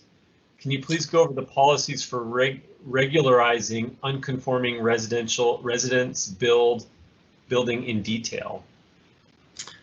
I think I can get there. Yeah, So I'm glad you didn't say your pre-app meeting was useless because you talked to Mike Renner in the meeting. So that's a positive. There's some differences and there's some nomenclature stuff. There's unpermitted. There's legal non-conforming. If the house or the structure that we're talking about was, and I hate to use this word, but I'll say illegally built or built without the sake of permits. The process, you can still be in the expedited process, but we're going to look at that land a little deeper. We're going to make sure the septic is compliant. We're going to make sure that some things that sometimes are ancillary to that structure that was built without permits, maybe, who knows, maybe you had a permitted septic system somehow, and then the house maybe was unpermitted. So we're still going to get you into an expedited process. It's just going to be a little bit of a deeper dive. I know that's maybe not in total detail, but if I have details on the property, we can be more helpful. And David, if you just 1 second, if I can share, I shared in the last meeting, I want to make sure to share now. If you do have quote illegal structures on your property, don't feel nervous to share that with RPC staff. We're not the police, we're not code enforcement, we're not out to get you. We don't have a hotline, so let us know what's going on out there, and the more transparent you are, the more transparent we can be in return with the build process. Yeah, that's right, Mike. You mentioned that a couple times last time. It's great to reiterate that tonight. I know that Hannah has brought up a question about permit fees. And in November, a new document was released showing the fees around $13,231. Is this number still hold true? Will any grants be available to assist survivors in paying fees? Before I hand it off to somebody to talk specifically about fees, I'm gonna reiterate this a couple times. But there are additional resources to help you through this whole process. In addition to the amazing resources of the Recovery Permit Center and county planning staff, there's the long-term recovery group, and there are resources to help you with this process, both emotionally and potentially financially. So we're going to be having that information available on our website soon, as that process and that organization gets stood up and those resources come online. So please do stay tuned for some of those additional resources. But Mike or Paya, do you want to talk a little bit broadly about the permit fee aspect? Sure, I can take that. So yes, we understand that the fees are a hardship in many cases, and nobody relishes taking in fees to do this work. So we get that. The board has taken some steps to waive some fees, lower some fees, rejig the fees so that some reviews that we would normally do on a single family dwelling we're not going to do. And that makes sense because, you know, these are replacements. You're not starting from scratch. So with that idea of not starting from scratch, we looked at the fees and trimmed. And at the end of the day, with what the board did in November, the total fees that for a theoretical average size house in Bonnie Doon were estimated, those fees came down about 25 or 30%. And of course, it is the fees that support the permit center. That's how we're able to bring this service. So that's a real dance between those two it's a real balance between those two different needs. I am happy for the opportunity to say something specifically about that $13,000 estimate. We put that together in October for a board meeting in November. And that was before we had the understanding that we have now about the process. Our understanding is a lot deeper about who's going to do what and what the fees need to be for the services. So, you know, specifically with certain fees, they weren't included in that estimate at the time. So I would say it's time to kind of redo the estimate. I'm putting together some materials so that the fees are more obvious to people, and we'll be sharing that when it's prepared. So that I would say that $13,000 number is probably more like 15, 16. And this process, it just evolves as you create it, you know more. And we continue to look for ways to not charge because that's our intention. Let me know if that answered your question. Thank you, Paya. We had one other question for you. Wondering if will be a permitting option like Last Chance is asking for folks that don't live on Last Chance. We actually were directed by the board to look into this and prepare what is called a K code, or also known as a low density zoning ordinance, specifically for the Last Chance area as a pilot program. And if the board is happy with what they see, and if it seems like it would help others, I think that that's a discussion that can be had. And right now, we're creating the code with last chance in mind, but what we do should be transferable, should be transferable. Thanks, Paya. So Greg, you had some specific questions. I think Marilyn is helping you with those questions regarding your phase 2 and final cleanup. So I'm going to jump down. Janet Downs had a question. Has the assessor's office given guidelines for avoiding increased taxes if not rebuilding exactly the same? I thought you'd been asking about kind of the property tax deferral element, but I think Mike, you tried to answer that, or somebody did, around the fact that if you're building in kind within a certain percentage, right, you're not assessed differently, Mike? Yeah, so percentage has nothing to do with it. So I can clarify that really easily. And this is specific to the assessor's office only. I'll say it again. This is specific to the assessor's office only. So anything you build above and beyond what was there, square footage wise, will be assessed at the current value. If you replace back in kind, say the house was 2,000 square feet, that 2,000 square feet will be assessed at the assessed value from when it was constructed originally, pre-disaster, and what you've always been taxed on. If you make it 2,200 square feet, that 200 square feet will be assessed at the current market value, or the current assessed value, not market value. Thanks, Mike. I think we had a couple questions about the visibility of, and the lack of privacy because of trees. I think we tried to answer those earlier. So Kelly, I know, and Ravit, you brought up those tree issues, so I'm going to skip those questions right now. And Joni Janecki mentioned the same thing around less trees and how that'll affect the view shed. So as Paya said, there'll be certain levels of findings that need to be made, and hopefully we can address those concerns.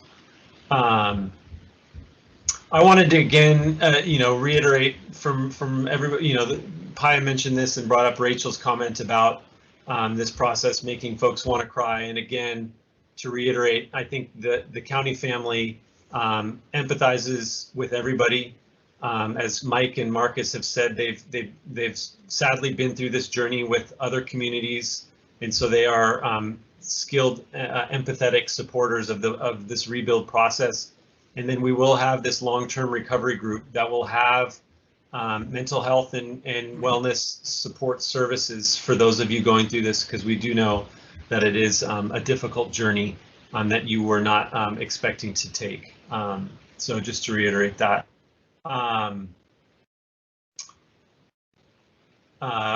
Rabit, I think Marcus said in a couple of your other questions to come in and set up an appointment, and hopefully we can get into the details with your project.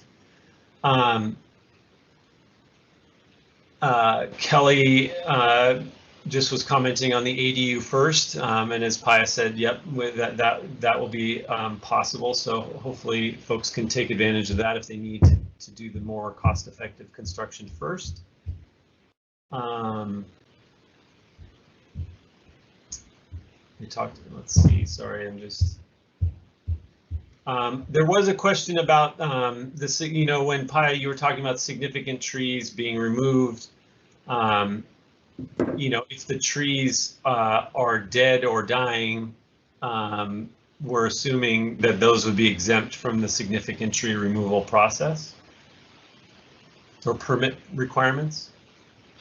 I think that's a good assumption. And I'm basing that on the fact that I think you can make an argument that dead and dying trees are an urgent hazard and need to be removed, and that allows us to not issue a permit. Okay. There's a question from Rebecca Rothenberg, and I think probably this is coastal related, so I'll just ask it for the group. Do you need a permit? So it might be that they're referencing a coastal development permit, but do you need a permit if it's a smaller unit, say 15 or 20% smaller?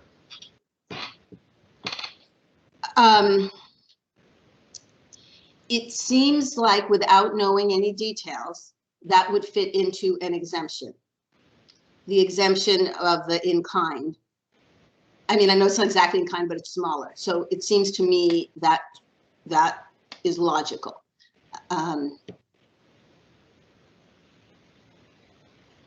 Okay.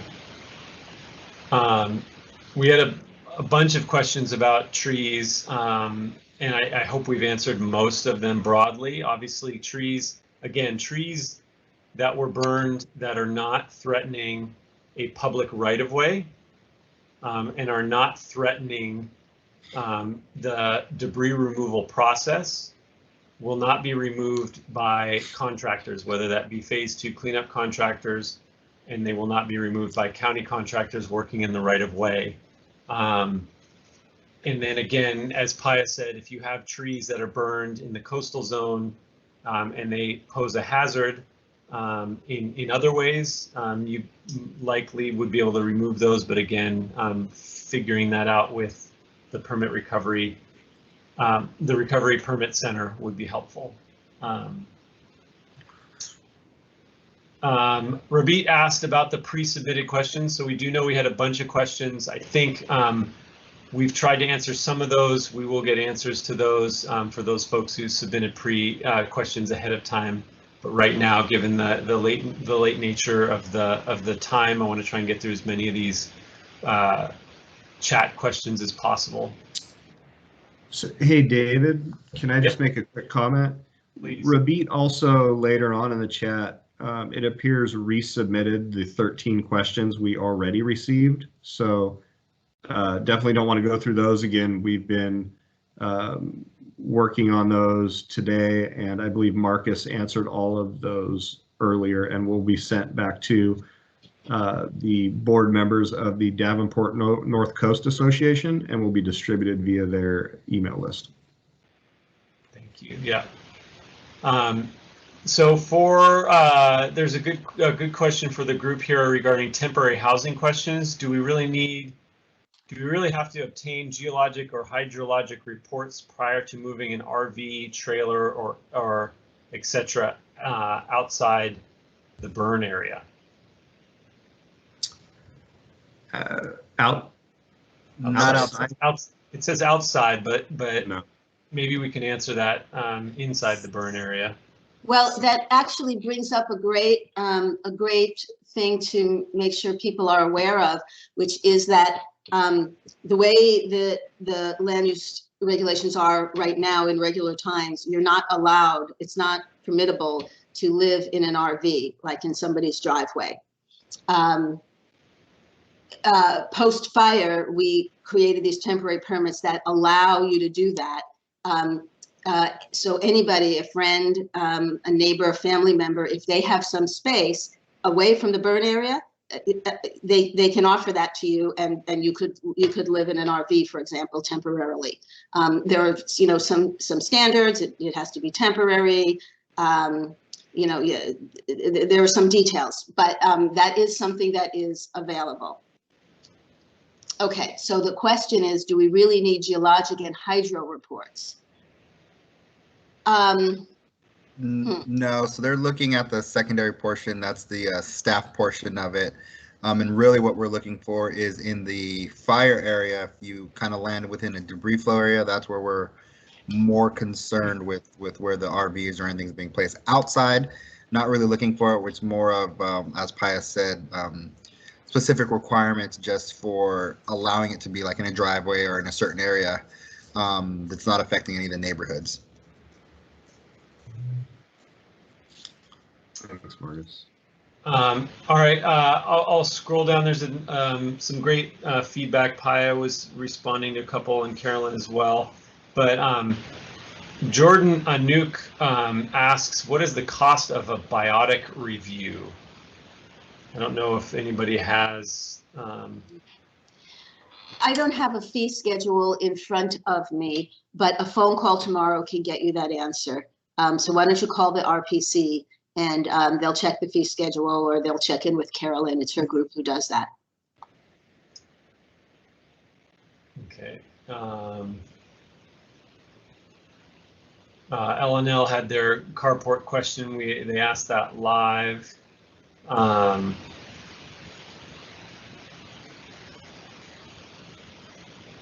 Paya Kelly asks a question about what are examples of RV trailer situations where master coastal permit won't suffice?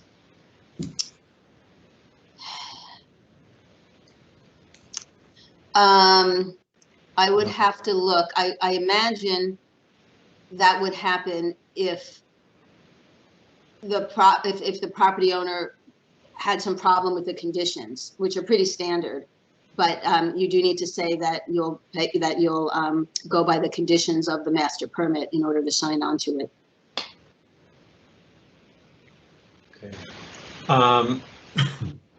I would suggest Rosanna Petralia has some very specific questions. I welcome you either to reach out to Mike and Marcus or even myself, and I can put my email again in the chat. I think you live on White House Canyon, but it's hard to know exactly what the questions are that you're asking in the whole canyon. Let me see. Rosanna is asking a question. My house had almost a full basement. Can the basement be rebuilt?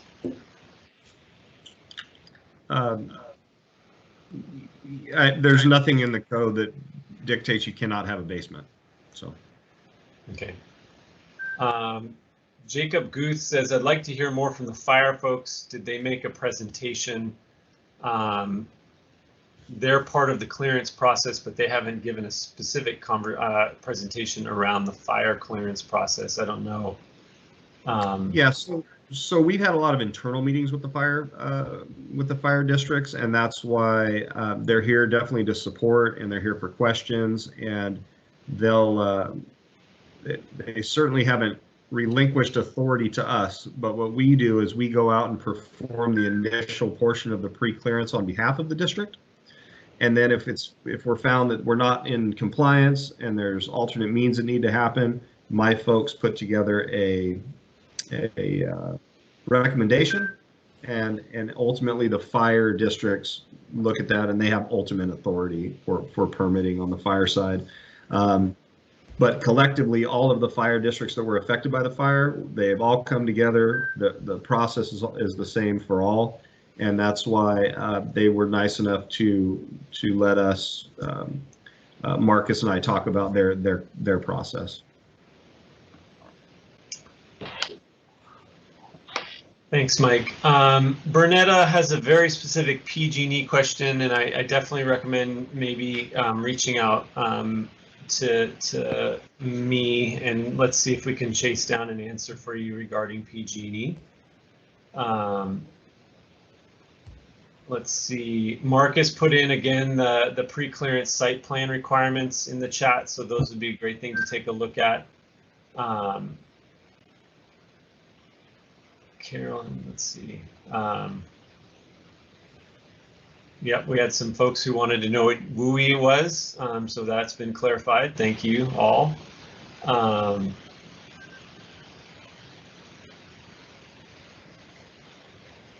Bernetta says she had 3 carports on her property that were all destroyed. Could I turn one of those carports into an ADU? You need to come in and talk to us. Though unfortunately, the carports and an ADU just aren't analogous. We got to talk about what's on the property. But I know us and the county, we support ADUs. We support the new state laws. We are champions for more housing. So I'm sure there's a place to get to yes. Okay. I know that the supervisor's office is on, and so Christine had a very specific White House Canyon question about PG&E. So again, let's look into that together and try and find out what's going on with PG&E in the White House Canyon area.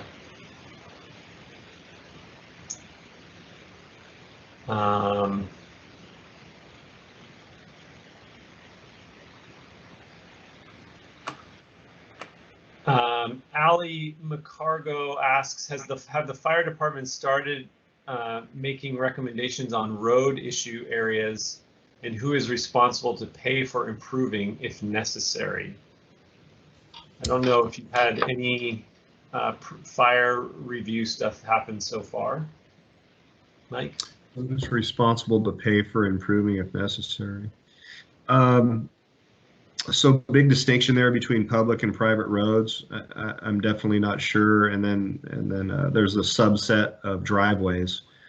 If it's determined that your driveway needs certain improvements, that would certainly be on private property. And there's a lot of cases where your code upgrade, if you are insured, code upgrade pot of money can be put towards that. So without a little more clarity on that question, it's a little tough to answer. Christine Harper asks a specific question about CAL FIRE fell some big trees on our access/emergency roads. Who is responsible for removal of those off of the roadways? I don't know. That one might be. I don't know if anybody has a good answer to that. And Christine, if you're welcome to email us unless somebody has an answer. I think that would be a great email that we can chase down, find out who actually, if it was in fact CAL FIRE that felled the trees, what the process and policy is, and yeah, that'd be tough to answer this evening, unfortunately, but we definitely want to get it answered for you. Yeah. Joni Janecki says, do we send our email address or go to the website to download tonight's recording? So it will be on there'll be a link. Please give us a few days, but we will have a link to the recording on the website that Melody showed you. There'll be a place where where you can access it, but please give us a few days to get that up and running.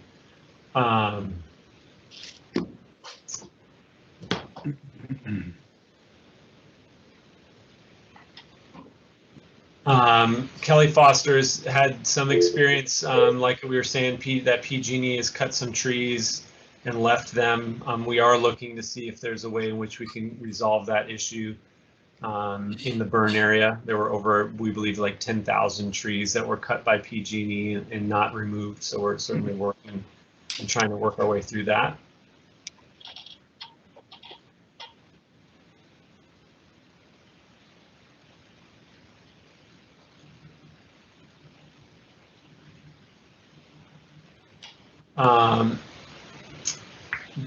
Jordan asks another fee question. I understand the need to charge permitting fees to cover the costs associated with county staff time. However, a permitted and appraised property is more valuable to the county tax base than a parcel that is left vacant.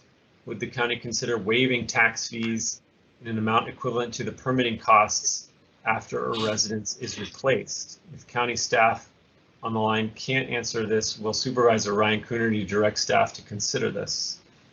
I don't know if county staff can answer that, but it's certainly a policy question that that you're right. Talking to your elected supervisor about that policy concept is a good way to go on that idea. Let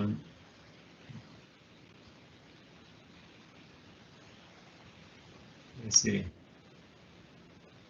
Will property owner be invited to geologic, hydrologic, and other assessments on their property in the context of receiving approval to move forward through permitting? I'm not sure what that question is trying to ask. Will property owner be invited to geologic, hydrologic, and other assessments? So I guess if your staff is going out there, Mike, to do assessments, or Paya, your staff are going out there to do assessments as it relates to a clearance, I'm sure you'll let the property owner know, and if they want to be there during that process, they're welcome to. Is that maybe correct? We try to accommodate meeting them there. We've had a few that have. Most people have not. So, but we'll try to. We definitely run a fully transparent process. So at any point, from day one to the day that we final your house, the property owner is not only invited but encouraged to be part of the process. Absolutely. All right, we're getting down to the bottom here. Kim Carpenter, Carolyn's giving you some contact information, so hopefully she can help you. Marilyn has given her contact information as well.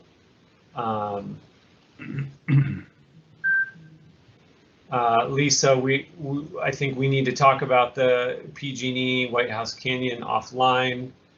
So I'll throw my, we're going to go back to one of the hands raised, and once we do that, I can type my email address into the chat as well. That's definitely a pressing one, and that's the bottom of the, let me see, Katie.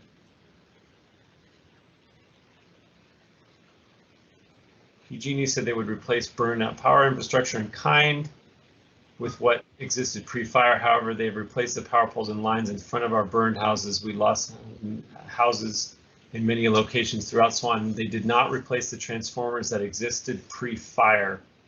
This happened to our neighbors as well. It is very expensive to request and get them to add new transformers.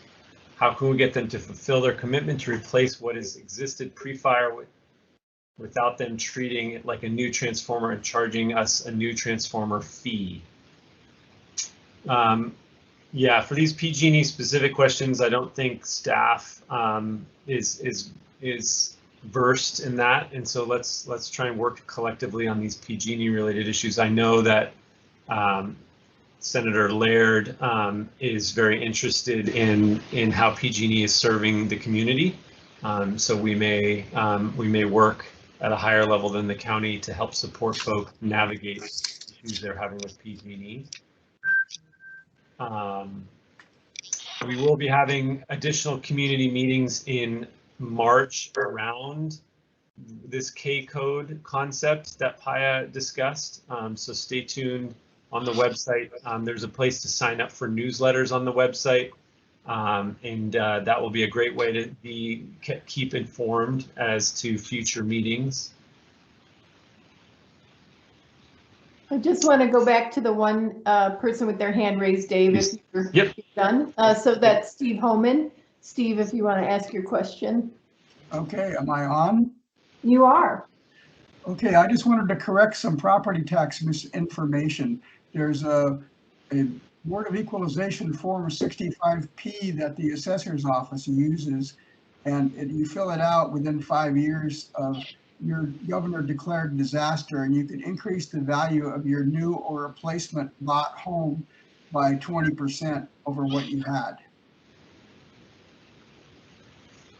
And I just emailed you guys the form.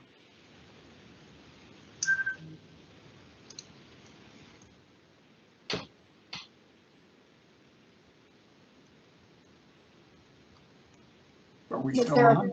Yeah, was there a question?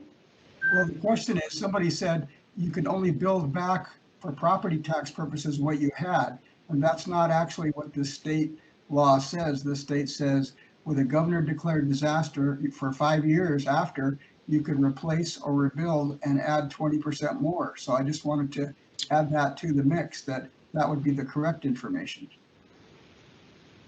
Well, I spoke with the assessor's office last week. This is Mike Renner, and I don't know you, I don't know what you do, etc. But I would assume the assessor would be versed. So let's. I've discussed it with Sean also. So I got the forms from their office. Well, terrific. Thank you for that information. And if we were incorrect in any form, we will certainly put out an addendum and let everyone know that we're incorrect. So again, the form number is BOE 65P. We'll take a look. Thanks. Thank you. I think that's it from the chat side as well, Melody. So right. So once again, we put up Mike and Marcus's detailed information there. As we've said a couple times, the slides and the recording of this will be available online. It always takes us a couple of days to do that because there's things we have to do to the recording to put it up on YouTube and everything. So, but they will be available for you to view and listen to again. And hopefully we won't get caught in the weird Microsoft vortex again of things that happened with our last meetings. So thank you again for participating with us in these sessions. We're very happy that so many of you were here and asked questions. We hope that you go and see the Recovery Permit Center. Again, I'm going to reiterate what you've heard Mike and Marcus say like 50,000 times now. Go see them, right? Go see them or talk to them with any question at any time. Whether you think you're ready to do something or whether you just have, gosh, I don't know what. Go see them. They are there to assist you. Their staff is there to assist you. Our goal is to try and get you back into your home as quickly as possible. And so work with them to let them help you do that. So again, thank you very much. Our hearts go out to all of you. We know this is a very difficult time for everyone who's been a victim of this fire. And we hope you will take advantage of all of the resources, not just the Recovery Permit Center, but mental health resources and community resources that are available to you to help see you through this process. So thanks once again, everybody, and have a good evening.